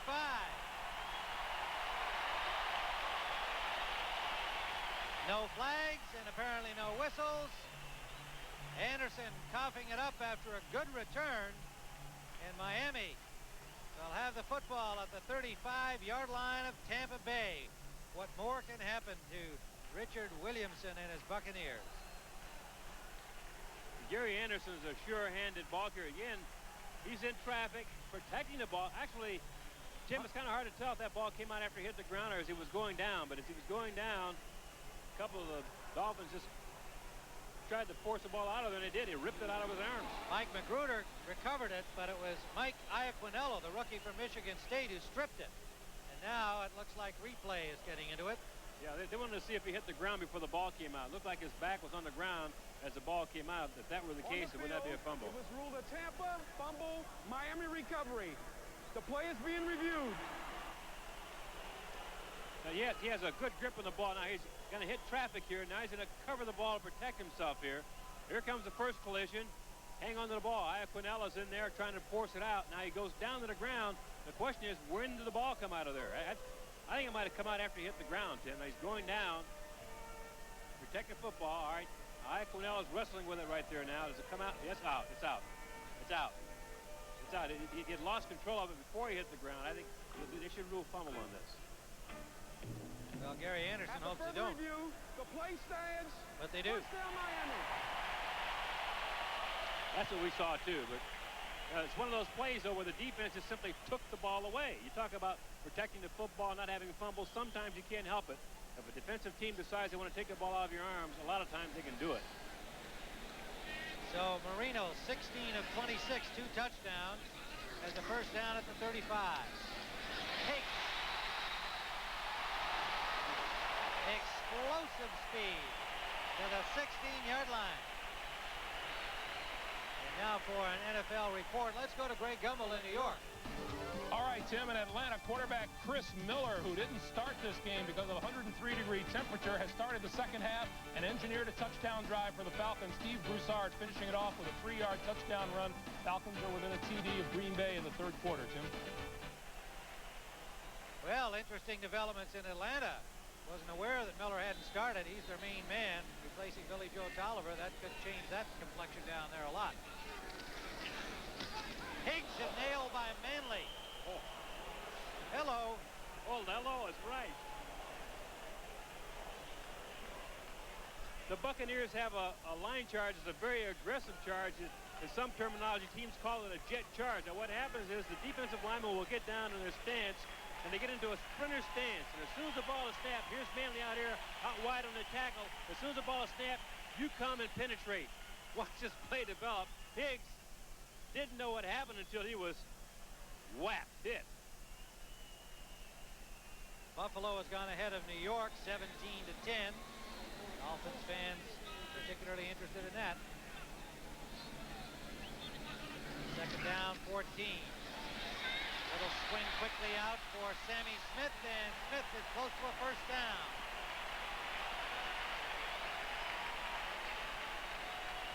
Talk about sneaking out of the backfield. Sammy Smith just kind of appeared out of nowhere, and he was wide open in the secondary. We're at Joe Robbie Stadium in Miami, where the Buccaneers are trailing the Dolphins 27-7, and Miami is moving it again, following a Gary Anderson fumble on the kickoff return. Tim Ryan and Irv Cross here with the Dolphins at the 9-yard line, 3rd down and 2. Tim, with Sammy Smith's fumble problems, Coach Shula might have found a new combination here that really works. Mark Higgs on the runs, Smith to come in as an occasional receiver once in a while, and an occasional runner, but Higgs has been red hot. Higgs to the 5. Marty Carter, the safety, with the tackle. Interesting enough, Tim, talking to Higgs again about his running style, I said, would you prefer grass or AstroTurf? He said, well, now, I like grass. I hurt my knee on turf a long time ago in college. He said, but I can cut a lot better on grass. I'm low. People can't see me. I have a low center of gravity and have real quick cuts on grass. And, boy, we've seen a great example of it today. 122 yards on 19 carries. Still 5.5 minutes remaining, third quarter. Higgs the lone setback.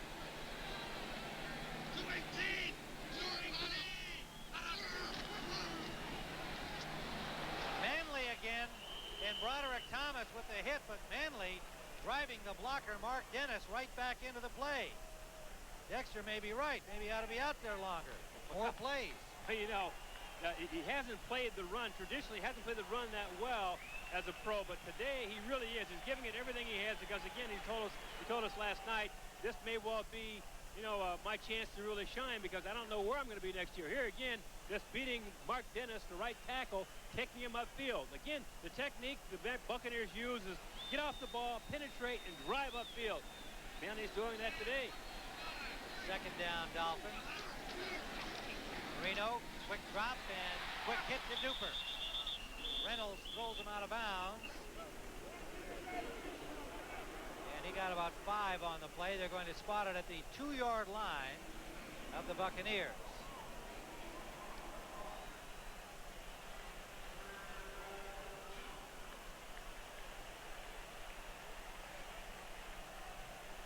Richard Williamson, if he sees another 6 go up here, is going to have to face the reality of yet another Buccaneer defeat.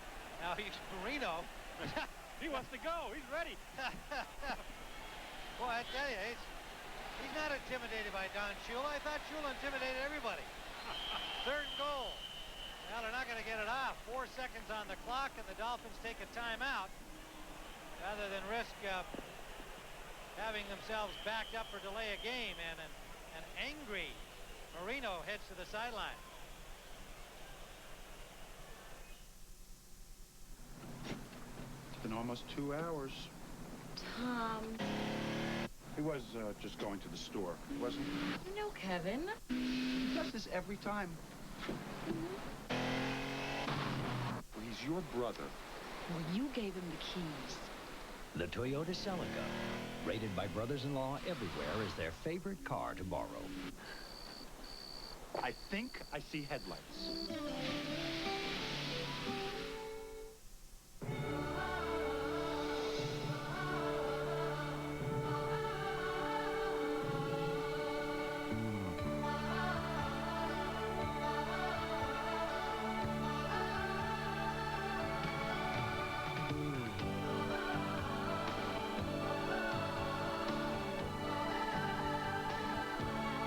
24 hours a day across Europe, Asia, and America. Over 70,000 of the best people on the ground are working to bring you the best service in the sky. Delta, you love to fly and it shows. More valuable than most, this umbrella.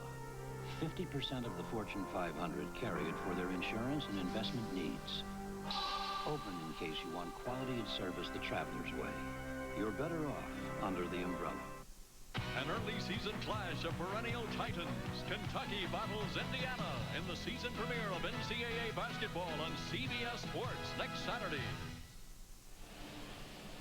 Well, it's not critical with the score 27-7, Herb, but Marino was not happy at all with the coaching staff, and he let him know it as he had to take a timeout there to get this play sorted out on 3rd and goal. He didn't want to take a delay penalty.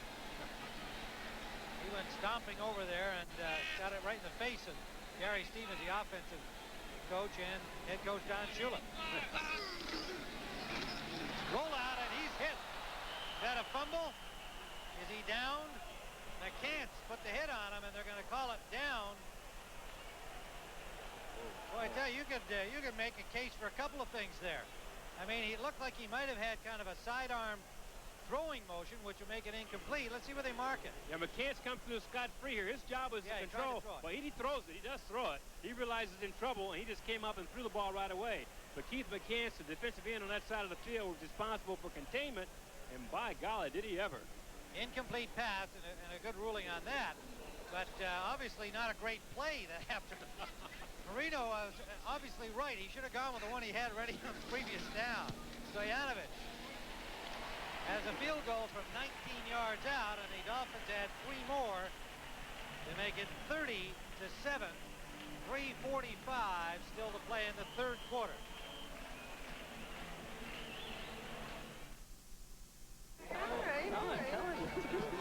There are plenty of light beers out there.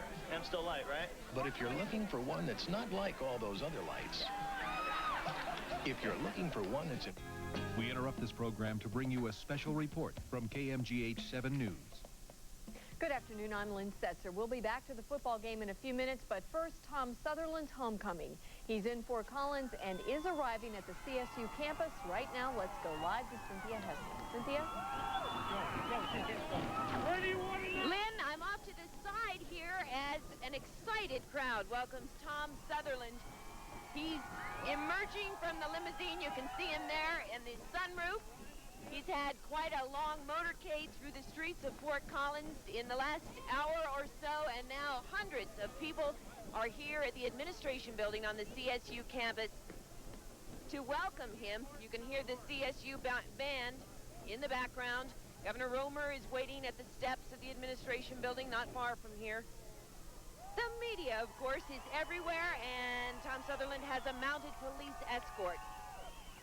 The crowd is really quite excited. We are going to probably have to move out of the way of the limousine here, so we'll toss it back to you, but a banner day for Tom Sutherland and the whole community of Fort Collins. Okay, Cynthia, thank you very much. It's great to see those pictures, and stay with us for more live coverage of the Sutherland homecoming. We'll take you back to the game now. This has been a special report from KMGH 7 News. We now return to our program In Progress. You're watching KMGH TV, Denver. On the Dolphins, and on this man about to kick off. He has kicked 3 field goals so far, and the Dolphins have a 30-7 lead 3:45 still to go in the third quarter. The only problems Stoyanovich has had today is getting the ball teed up the way he wants it. Remember the last kickoff return, Tim, Gary Anderson had a good return up around the 30, 35-yard line, and the Dolphins ripped the ball out of his arms. He's a pretty sure-handed ball carrier and very seldom fumbles, and we'll see how he responds. 5 yards deep. He won't bring it out. That is one way to avoid the fumble.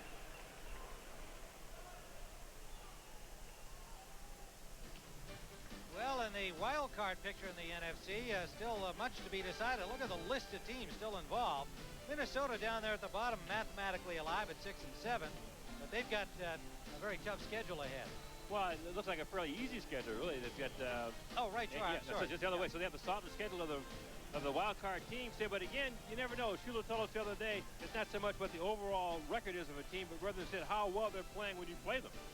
Later today, the teams involved include the Giants, Washington, New Orleans, and those are big games for them. All ahead here on our doubleheader action on CBS Sports. Testaverde on first down, pumps once and then finds the tight end Hall. Forward progress will give him close to a 6-yard gain.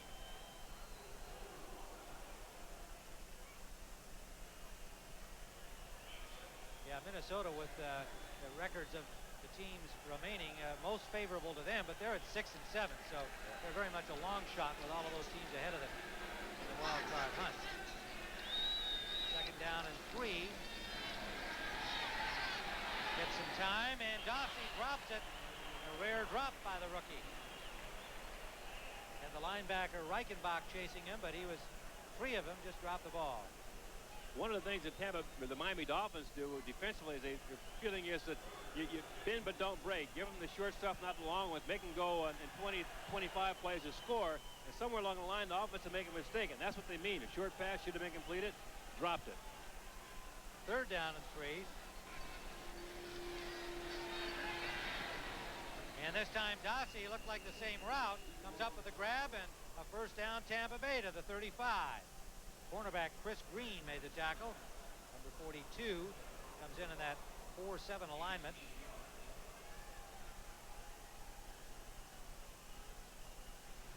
And again, the no-huddle offense for the Buccaneers. Testaverde for Dossie, and it's intercepted. Flag on the play. Chris Green, a rookie from Illinois, but he maybe had already interfered with Dossie before the ball came into his hands. Real close play. They're both making a play on the ball, but Chris Green had inside position on Dossie. Holding, 42 defense.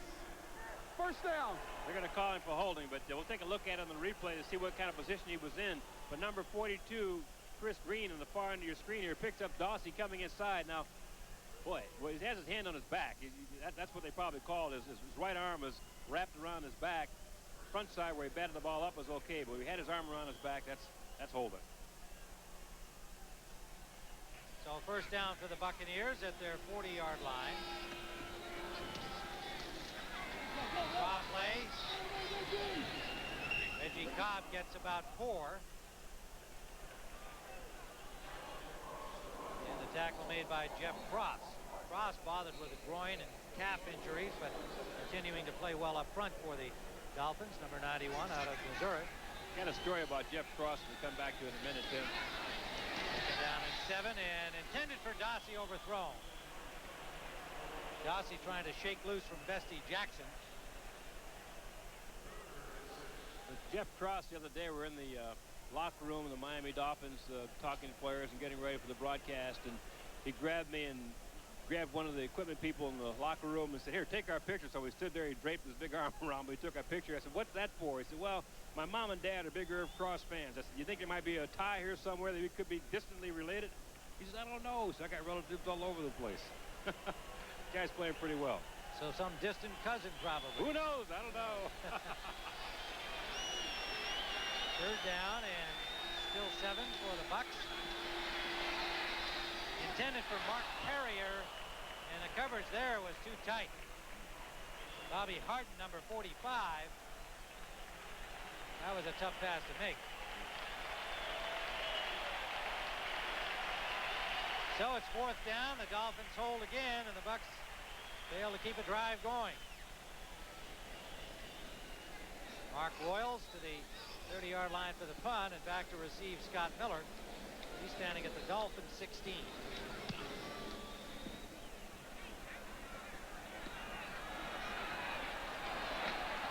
And Miller gets to the 28 of Miami, where he runs into a roadblock led by Darrell Fullington.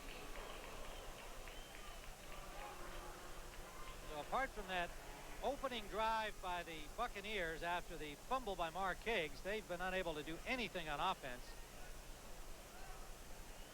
And this has become kind of a typical season, unfortunately, for Buccaneer fans. A .294 win percentage since 1976, and that puts them in #1 ahead of the worst teams in all of the major sports. You know, when you look at the record, I didn't realize that, 10 losses consecutive. I guess 9 years in a row they've lost 10 games, and you wonder when the turnaround is going to take place. Tony Page gets a carry. He gets about a yard.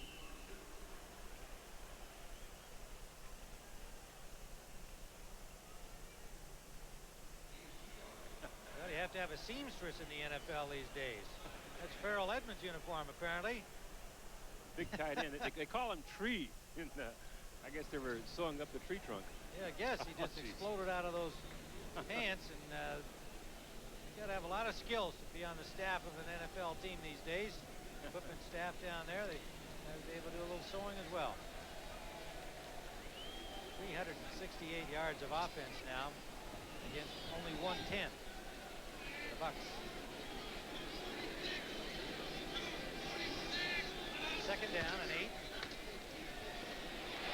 Marino finds Mark Duper for another Dolphin 1st down. Marty Carter and Roger Jones had the double coverage. It didn't matter. 14 yards. Part of the problem you have in trying to defend Marino, Tim, is that at this stage of the game, most defensive teams will say, okay, put pressure on the quarterback.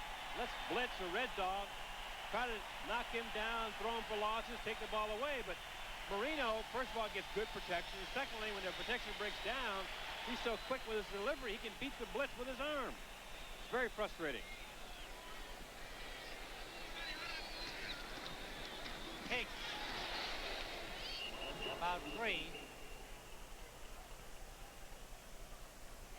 Dexter Nichols, number 77, and Tony Covington, number 25 on the tackle. And so that's the end of the 3rd quarter with the score. Miami 30, Tampa Bay 7. Our coverage continues after this message from your local station. You're watching the NFL on CBS.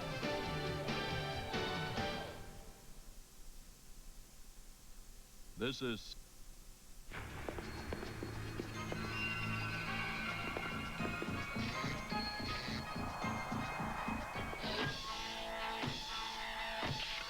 cold filtered Miller Genuine Draft.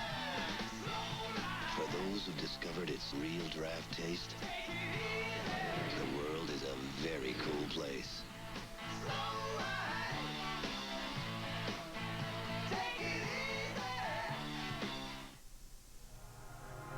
It's not waterfront crystal or a Hasselblad lens. It's a headlamp. And if you think that's impressive, wait till you see what's attached.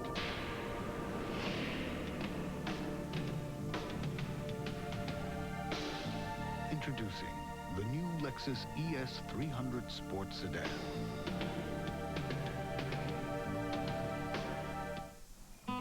Hey, I like to save money as much as the next guy. But what are the odds that there's going to be a sale on the parts you need when your car breaks down? Hey, it's not going to happen.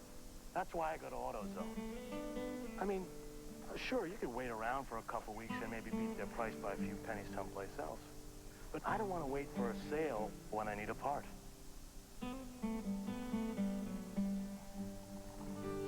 Now, what more could you ask for? The Olympic Winter Games from Albertville begin February here on Channel 7.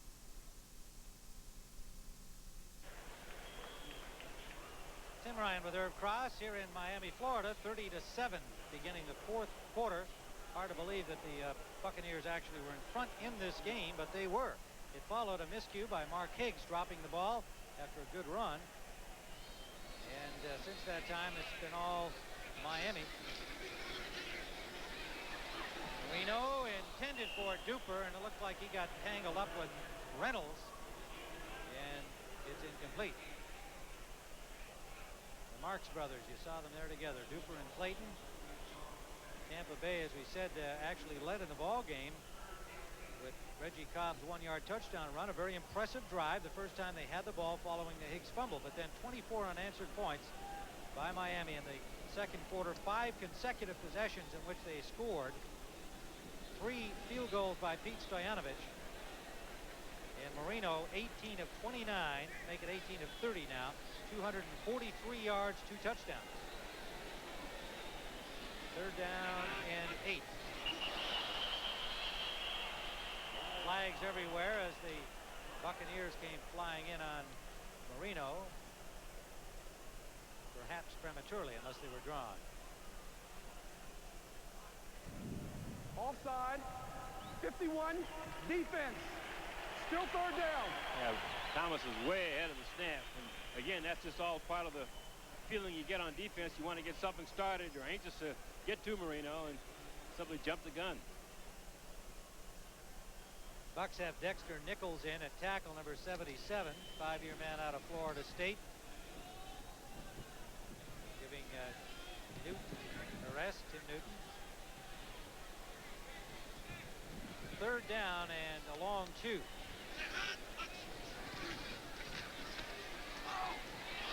Jensen can't hold on to that one. Solomon, the linebacker, chasing him. And so the Bucks are able to stop the Dolphins. And Jesse Solomon and Jensen have a few words and a push. Well, Solomon's a pretty animated football player, but he does a real good job here covering Jensen, but this should have been a ball that should have been caught. I mean, you very seldom see him drop a ball like that. So Reggie Roby, only his second punt of the afternoon. Drury waiting for it at the 10.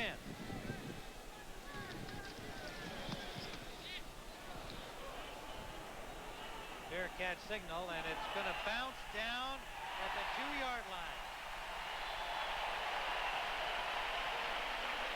A smile to the face of Reggie Roby, and Chris Green, the rookie, covered it there. 51-yard punt.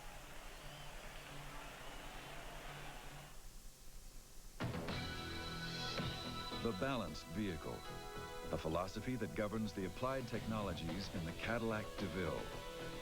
Technologies of computer-controlled V8 performance, of superior control through anti-lock braking and available traction control, and management of space which creates the largest interior of any front-drive luxury car. The Cadillac DeVille, where substance takes shape, Cadillac style.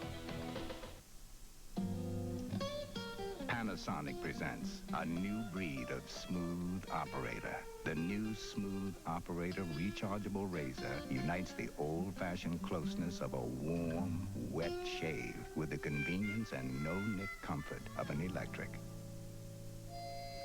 Don't try this with any plugged-in razor. Smooth Operator wet-dry razors from Panasonic. Smoother than you ever thought you'd be. Most guys kick back on the weekends. Jack, on the other hand, good. So, how do you feel? Ready to rock and roll.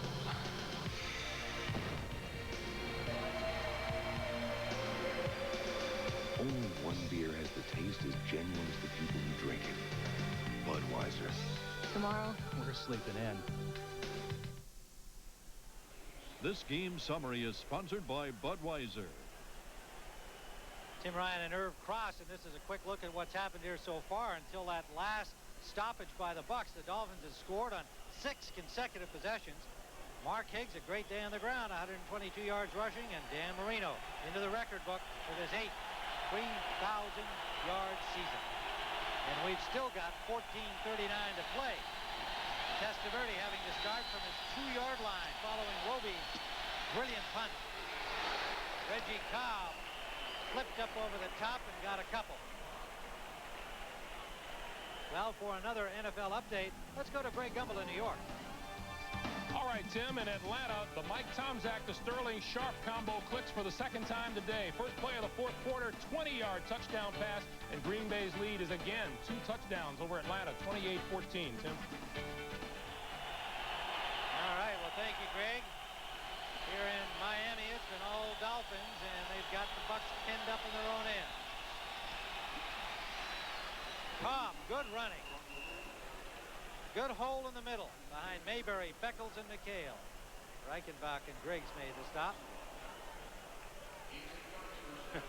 It's Bobby Monica, the equipment manager for the Dolphins, doing a tape job on Farrell Edmonds' old big tree. Monica last week received the game ball from the Dolphins after their victory over the Bears because the players painted such a great job packing their bags with thermal wear and other things they needed to win that ball game. They're quite excited about his efforts and that big win for them. The cold weather in Chicago, not exactly Dolphin weather. Cobb bounces off a tackler and picks up about 3 on first down, breaking away from rookie Brian Cox and then being nailed by Griggs, the other linebacker. Well, they should have given a game ball to Jensen then, because he's the guy who came up with a cayenne pepper for everybody.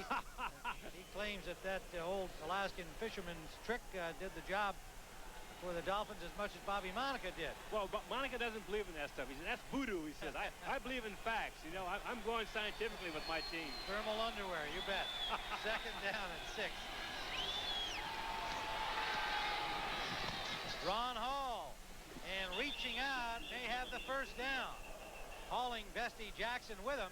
Good effort by Hall, the tight end, and a good pass from Testaverde. It's really funny, at this stage of the game, when you're down like this, you have a tendency to say, let's scrap what we do best and just go ahead and throw the ball on every down, but you really can't. You have to have a balanced approach to be able to move the football. But, you know, so Hall obviously is going to be a key guy because he's one of Testaverde's key receivers, but he has to get deep to Dossie or Carrier to try to break this thing open for them to come back. First down, Bucs. Hall again, dropped by the linebacker, Cliff Odom, number 93, but he got about 4 on the play. And Testaverde's done a good job, along with the running back Cobb, to bring out the Buccaneers from their 2. Now breathing room at the 27.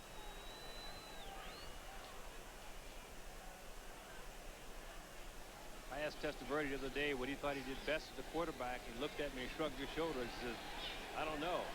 And really what he was saying is that he's been up and down, and things haven't quite gone the way he'd like them to go, and all he can do is be persistent, stay with it, keep working at it, and things will eventually come together. On the run, he hits Ron Hall. Big play there. First down, Buccaneers. To the 47-yard line. Brian Cox and Lewis Oliver pull down the big tight end, but again, Testaverde throwing well on the run.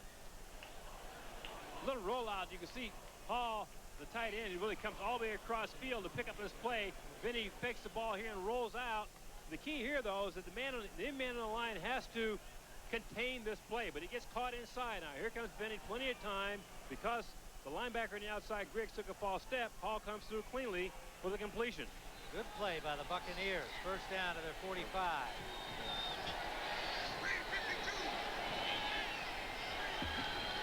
Wilson, the fullback, shifts off the wing. And it's complete to Anthony for another Buccaneer first down. Well, I guess you have to ask the question, how much does the score of 30-7 have to do with the sudden lapse by the Dolphins here? On the other hand, giving credit to Testaverde from bringing them all the way from the 2. I think it has a lot to do with it, Tim. What happens is you play your normal defenses. The defense have been playing all game long, which has been very effective for them.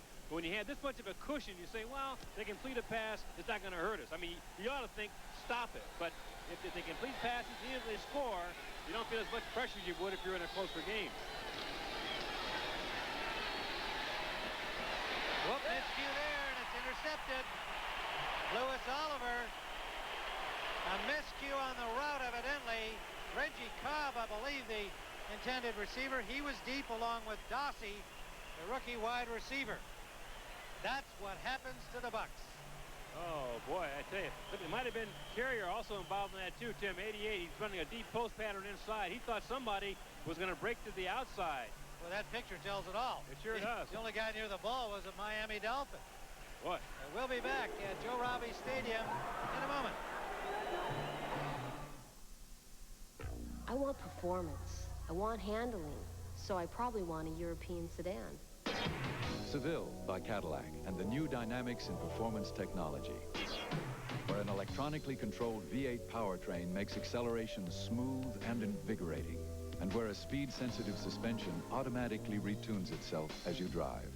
The 1992 Cadillac Seville is here, and there's never been a car like it.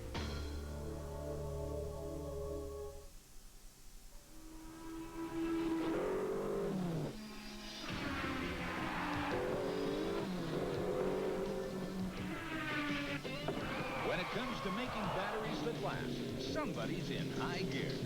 Duracell. Today's Duracell batteries can even outperform the ones we made just a few years back. You can't top the copper top. You came, I was alone. I should have known you were temptation. The tempting taste of McDonald's alluring quarter pounder with cheese. Add fries and a Coke for an irresistible deal. The extra value meal at McDonald's today. Temptation, I am yours.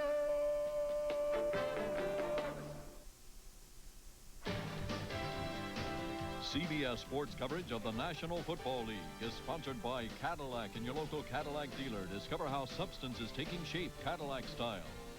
McDonald's, getting more for your money. That's McDonald's today. And by Budweiser, with that clean, crisp, cold taste. Nothing beats a Bud. Kim Ryan with Irv Cross here in Miami, where Louis Oliver has just intercepted Vinny Testaverde to give the Dolphins the ball at their own 20-yard line. Miscue on the route, another Buccaneer mistake. Higgs gets about a yard, maybe a yard and a half before he's hit by Tony Covington, the rookie from Virginia. Well, Miami seems to have this one well in hand, and that would give them a 7-6 mark. You see, there are 4 teams ahead of them in this wild card race, but Miami with a good schedule. At least that's how it appears to all of the rest of us. Don Shula saying, you know, you can't count that you're going to win against the weaker teams just because they're in front of you. And meanwhile, Buffalo and the Jets, of course, that affects that wild card and the division title picture, and the Bills on top of the Jets, 17-13. Higgs dropped for a yard loss, and Dexter Manley has been playing a fine game against the run.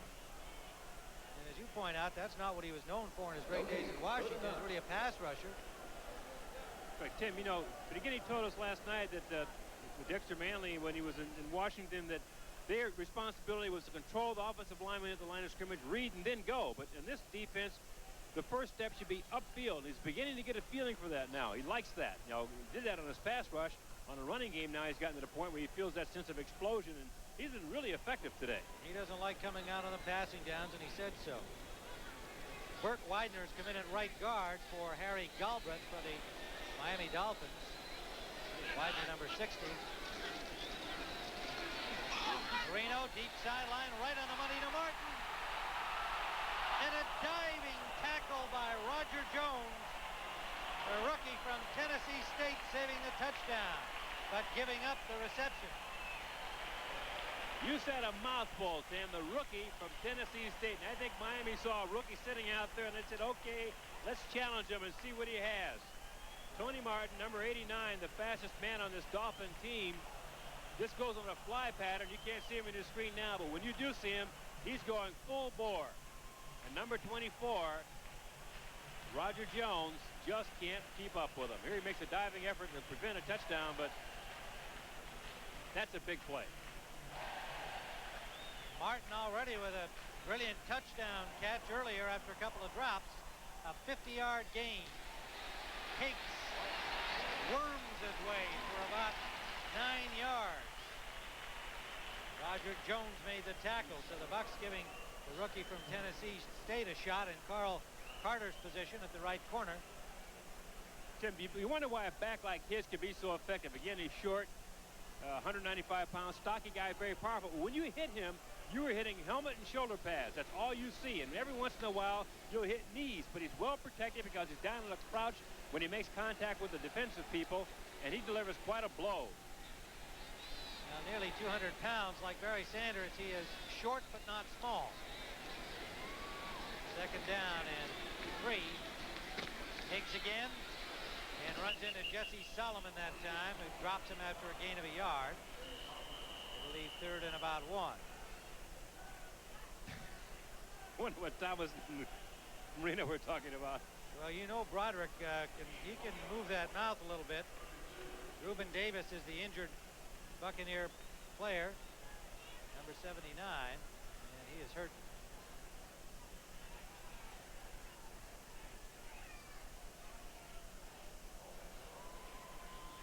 Davis, the 4-year man from North Carolina, kind of the quiet guy in the middle of that line, a solid player, game in and game out.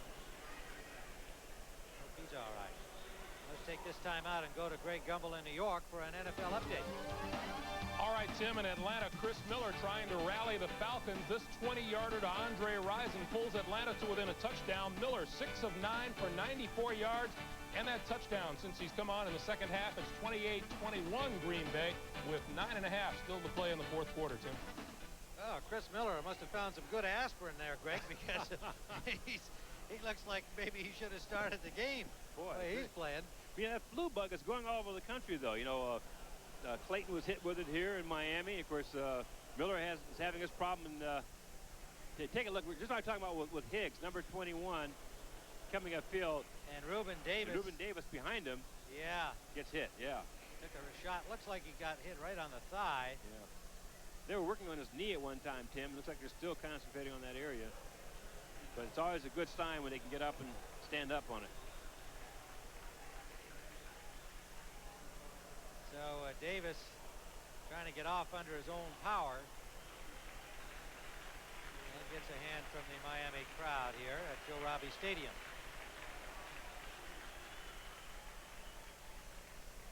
That'll bring in Rhett Hall, number 91, a rookie from California. Well, don't forget, we've got a full day of NFL action here on CBS. Doubleheader game action features the Giants at Cincinnati, the Redskins at the Rams, big one for Washington trying to clinch, and New Orleans trying to do the same thing. It's all ahead following our coverage of the Dolphins and the Bucs. You'll be seeing one of those games. Third down and a yard. Dolphins at the 21 of Tampa Bay. Sammy Smith, and he gets the first down. Well, Irv, it seems like it's the right thing to do and the wise thing to do for Don Shula to give Sammy Smith some time today despite the big game that Mark Higgs is having. Now, one of the things he wants to do is keep Sammy Smith's spirits high.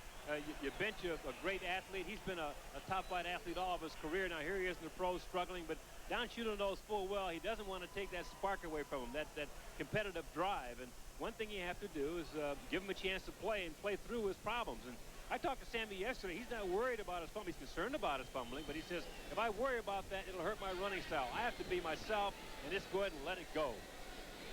So first down, Dolphins threatening again, and Smith breaks a couple of tackles and then gets straightened up by 5 Bucs after a gain of about 4 yards at the 15-yard line. The big issue, again, every time he carries the football is whether or not he's protecting it in traffic. Now, number 33, Smith, comes in here again, cradling the ball. He wants to get that ball away from the tacklers if at all possible. He's trying to protect it. He's got his shoulder down there. He's trying to make contact with the tackler, and that's the way you do it. But unfortunately, when you have the reputation of being a fumbler, the defense makes an extra added effort to get to the ball. Yeah, you saw Ricky Reynolds. Reynolds gave it a forearm shiver there, trying to get it loose. Second down and 7. Long 6 will make it. Smith again, trying to get wide, cuts it back. And gets about 2. A flag down on the play. Solomon there, and it's a holding call against the Dolphins. The timing on that play wasn't quite the way they wanted. It was a counter play where Smith took a step to his left and then came back across to the right, and the idea is to try to get that defense to flow against it, and it didn't quite time up properly. Oh my, look at that. Atlanta's tied it up. And Buffalo and the Jets in a real struggle. That's a big game for both teams. And Cleveland has waxed Indianapolis, shut them out 31-0.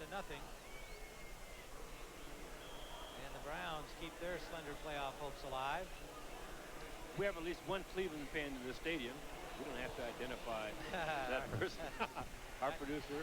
I picked up a cute thing in the paper about Bill Belichick, their coach. I guess he had a new baby, and somebody said, "How's the new baby doing?" He said, "Day to day." Day to day. Just the way coaches talk about their injured players, and you ask them how they're doing during the course of the week. Sammy Smith. Smith gets about 5 down to the 16-yard line. Well, let's find out from Greg Gumbel how the Falcons tied up that game against Green Bay.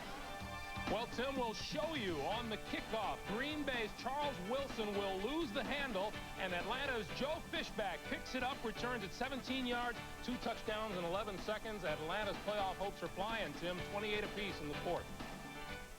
Well, Packers, Greg, a team that shoots themselves in their feet consistently like the Buccaneers do. At 3-9, it looks like they could blow another one, and that's been their story all season long.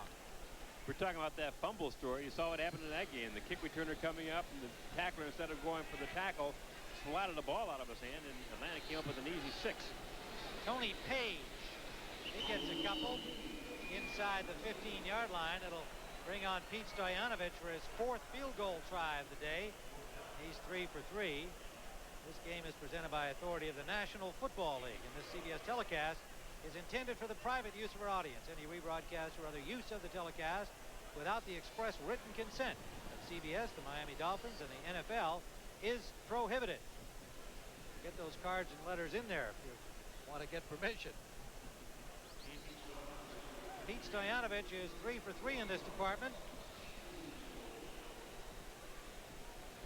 This time from the 21-yard line. Officially, it'll be a 30-yard try as the spot is inside the 21. And he's got it.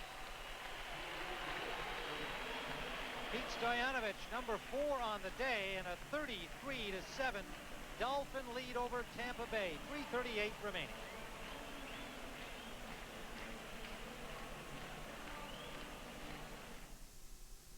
Working to be the best they can be. Teammates, sponsored by the U.S. Army. The earliest Buccaneer defenses were led by the Selman brothers, defensive end Leroy and linebacker Dewey. Even in their formative years, the Buck played tough defense with Dewey stopping the run and Leroy pillaging the pass pocket. Individually, either Selman brother could stop an offense. Together as teammates, they helped lead Tampa Bay into the playoffs in only 5 years and made the Buccaneers the best they can be.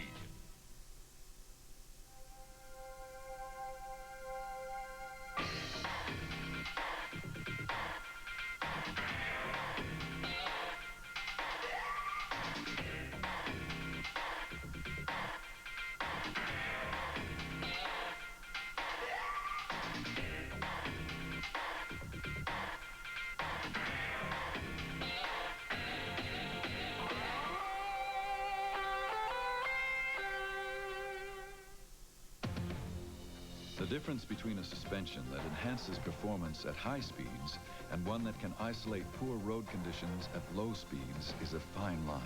Now Cadillac combines both into one with speed-sensitive suspension. It adjusts automatically for highway, for city streets, or for spirited performance roads. Speed-sensitive suspension. Another way substance is taking shape. Cadillac style. 33-7 Miami lead. Richard Williamson, this is just the way it's gone all season long. What more can you say for that man? It's been a struggle, and there's continuing speculation that he won't be invited back, although owner Hugh Culverhouse says nothing's going to happen till the end of the season and continues to deny the Bill Parcells rumors.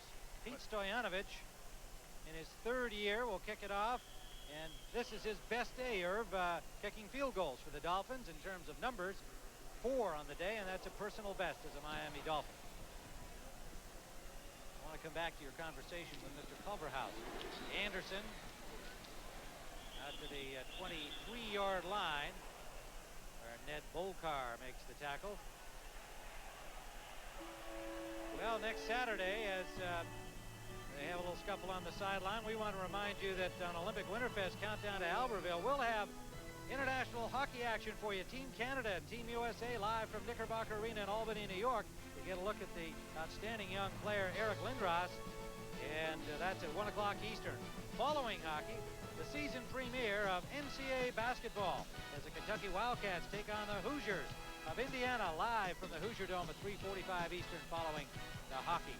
A good preview of Olympic hockey lies ahead in February here on CBS Sports. First down for the Buccaneers at the 23-yard line. Down 33-7, 3:28 to go. Screen pass, Anderson. And Anderson, good running. First down out to the 37-yard line. Irv, tell us about what Mr. Culverhouse's update is on the Bill Parcells rumors. Well, I talked to him on the sideline today during the pregame warm-up, but he said that there's no validity to those rumors. Williamson is my man. I talk to him all the time. He and I are very close in this situation, and if anything were to happen, he would be the first to know. He said, I just told Richard, he said today, that stay the course, stay focused, and what we're looking for is improvement, and he'll make a decision when the season's over. But as far as Parcells or anybody else is concerned, he hasn't made any contact with him, hasn't talked to him. As a matter of fact, he said some friends of his out in Los Angeles have said that they've heard the same rumors in L.A. that Parcells may wind up being the head coach of the Rams. And that is the way it goes. Testaverde trying to get it downfield to Carrier. J.B. Brown broke it up. And it'll be second down. One of the points that Mr. Culverhouse made with me, though, Tim, too, is that they have 23 players in their roster in Tampa Bay with 2 years or less experience and 11 rookies, and he's well aware of that. Any decision he makes will keep those factors in perspective. Testaverde hits in Atlanta. Could be the winners in the NFC West at the end of the day. They need to beat the 49ers. They need a victory by Green Bay over Atlanta. First down at the 45. Buccaneers in Miami territory. They haven't been here too often.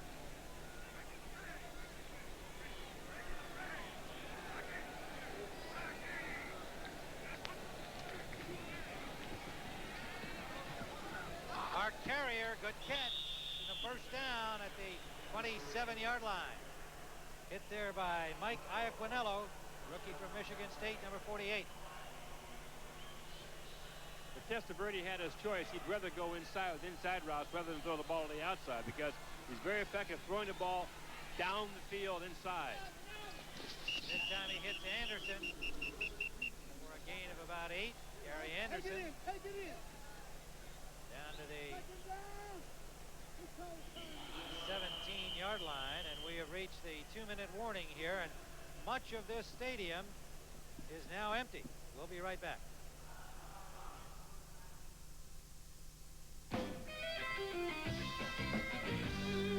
When you play the game and you're looking good, there's a Bud Light way and it's understood. If you're into looking good, get into Bud Light. The clean, fresh taste won't fill you up, never let you down. Do you taste it, feel it, know you got it right? 'Cause everything else is just a light. Just a light. Bud Light. Just a light. Just a light. Everything else, just a light. You have a different view of life. You don't want to get bogged down in revolving credit. On the NFL, and only those guys ahead of him, Hallis, Lambeau, Tom Landry in football, have done it any longer. 29 years and counting still, Tim. He still hasn't said anything about retirement or anything. He's still looking for the next challenge. Second and a yard. Ball tipped. Dossie catches it in the end zone. Touchdown, but a flag on the play. Good concentration by this rookie. He is a big-time player. That's the best way to put it, Tim. He's made a lot of catches like that. We've seen him do it any number of times. He just has great concentration, a tremendous heart, and great desire to come down with the football. That should be a Tampa Bay touchdown. It went off the hands of Bobby Harden, the safety who became the starter when Jarvis Williams Holding. got hurt. 45 defense. It's declined. Touchdown is good. And Harden is charged with the holding penalty, so it's a Buck touchdown. Dossie's right here in the slot. He's working one-on-one. He really does a good job beating a defensive back there. And now it's just a jump for the ball, and he keeps his eye on it, even though it changes direction. He has great concentration and comes down with the football. That's a terrific catch. And took the hit at the goal line, held on for the score. 100 yards on the day for Dossie on 8 catches and a touchdown. Christie's point after is good. And the Buccaneers salvage something here with 1:54 to play. Well, one of the things that Mr. Culverhouse told me, Tim, the majority owner of the club, is that we're looking for improvement. If we see signs that we're getting better, that we're on the right track, well then, you know, we'll see what happens when the season's over. But he doesn't expect miracle things out of Coach Williamson, but he does expect the team to show some heart and some fight and be competitive and to get better from week to week. Dossie's one of these guys who you can certainly build around. Well, it's no secret that they went after Bill Walsh, the former 49er coach, last year. The Bucs admit that they did. They didn't get him, and so far they are not admitting that they're going after Bill Parcells, and they may not be. But one has to believe that Williamson, who gets the job as a second or third choice a year ago, if things don't go well this year, that he certainly has to be in jeopardy if there's a high-profile coach out there like a Bill Parcells. So, you know, we'll all know more at the end of the season. I respect Mr. Culverhouse for saying he's not going to say or do anything until the end of the year. That's proper respect for Richard Williamson, who's doing the best he can. Onside kick coming up. Christie. And it's still loose, but the Dolphins have it. Lewis Oliver covered the ball at the Buccaneers' 42-yard line. They almost came up with it. This ball has to go 10 yards, so there's on a 35. Gets a good hop. Now, the second hop should be high. And actually, it goes 9, but it's touched by the Dolphins there. Live ball. Miami winds up recovering it.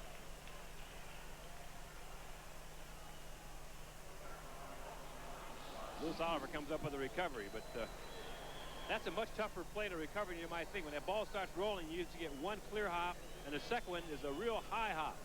And you have to really be careful with it. Scott Sequels has come in. Dan Marino has left for the day with 1:54 to go. 20 of 32. 307 yards and 2 touchdowns for Marino.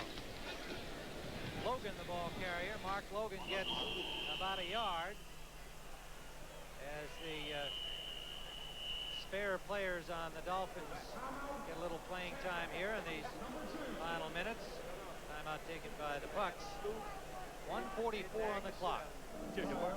Mark Logan and Mark Higgs were running mates at the University of Kentucky. Higgs is Logan's a little younger than Higgs, but they were teammates in Kentucky, and Higgs was the top ball carrier, and Logan was the guy who sort of ran in his shadow. But he was picked up by the Cincinnati Bengals, and then of course the Bengals had him on plan B, and he came down here to Miami. But power type back, good on special teams. Scott Sequels has had limited time behind Marino as he has since he came into the league 4 years ago. 8 of 13 passing in what little time he's had on the field for the Dolphins in their first 12 games this season. Got a 2nd and 9. Sequels, a star at Virginia, came over in a trade in '89 from Dallas. Now the Saints got their help. Green Bay is now in front of Atlanta, 31-28 on a field goal by Chris Jackie, but there's still 3:21 left. Sammy Smith on the carry there. Gets to the 40-yard line. The Saints, of course, are cheering for Green Bay to win that game, but still 3:21 to go. And when you got the likes of Andre Rison and Michael Haynes, Miller throwing the ball, that one's not over yet, I guess. But not at all. But I'm surprised that Green Bay scored 31 points. Their offense hasn't really been that productive during the course of the year, Tim. But apparently they've caught on steam, that it caught on stride today. With Mike Tomczak at quarterback for the injured Don Mikowski.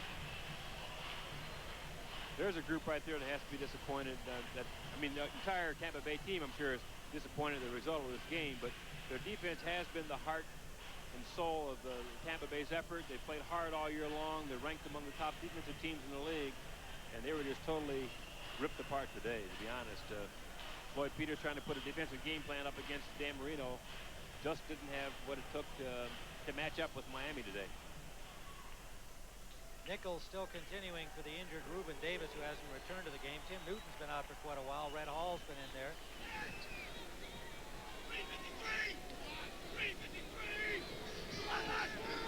Al Cambley at the defensive end, and Broderick Thomas flies in there and holds Logan to a gain of about 1.5 yards. That'll bring up 4th down with 1:22 and counting down. So here's something you miss. A guy like Broderick Thomas is having an all-pro year, but he's playing on a team that, you know, is down in the, not a winning team. They're a losing football team, and you lose sight of the talent a guy like that has. You know, it's he's having an outstanding season, but it's sort of lost in the wash because of the win-loss record. No question, it's a good point. That does happen to players on losing teams. Votes come from players on the other teams, and you would think that that should be all accounted, but they're human too. They look at the records, they look at the stats. 4th down, and Miami going for it here at the 38-yard line, but presumably just an effort to use up the rest of the time. And they'll surrender the ball now on that carry. Sammy Smith stopped at the line of scrimmage. 37 seconds remaining, and the Buccaneers will take over for these final seconds. And slow to get up is William Frizzell, number 33 of the Bucs. You may oftentimes ask yourself, Tim, with a team like Tampa Bay, how do you get going? How do you keep going during the course of the season when you're out of it? Coach Williamson told us last night we're playing for pride, that we're pros, we've got a lot of talent and character, and that's what you play for. And you also play for contracts next year. I mean, what you do out here today will determine to a great extent whether or not you have a contract and the nature of that contract next season.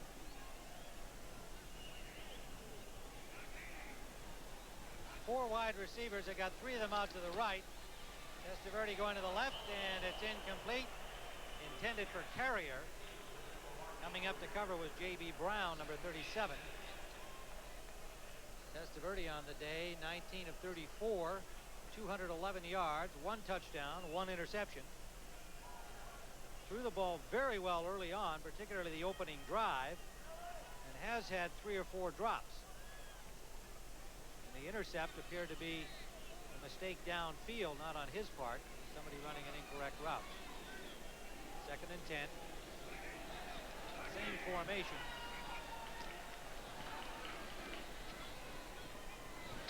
Drury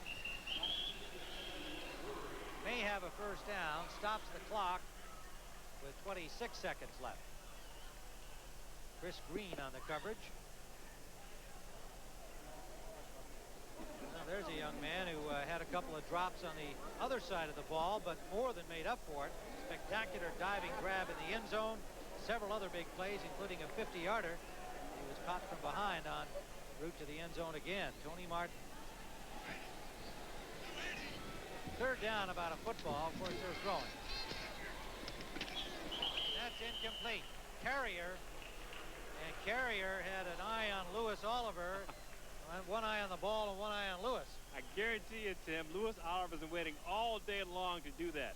He plays free safety for the Miami Dolphins, and his rule for the most part is to stay deep, pick up anything that comes through, but he's one of these guys who's a contact player. He'd rather be a linebacker than a free safety. He wants to mix it up on every play.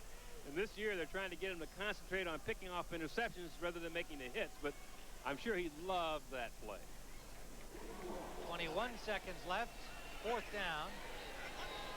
This time the formation out to the left, short side to Carrier, and it's a 1st down for the Bucs and 17 seconds left. Prolonging the inevitable here, the Buccaneers are, as they try to get into the end zone one more time.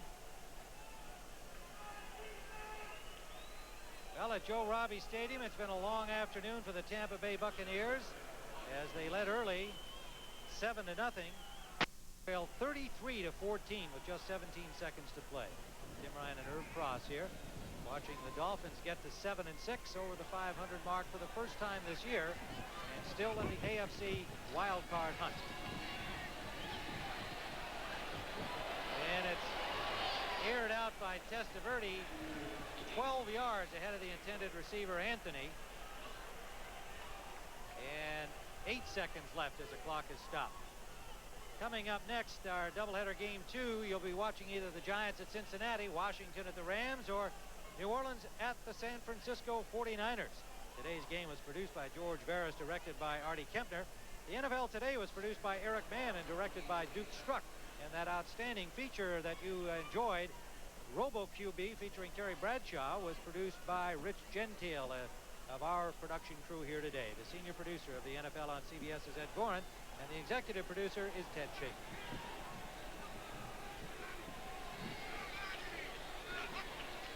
Last play of the game. And Testaverde showing that arm strength again. What a pile in the end zone there. Nobody got it. So that is it for Irv Frost. This is Tim Ryan saying so long from Joe Robbie Stadium. The final score: Miami 33, Tampa Bay 14. Our coverage continues after this message from your local station. You're watching the NFL on CBS. 13.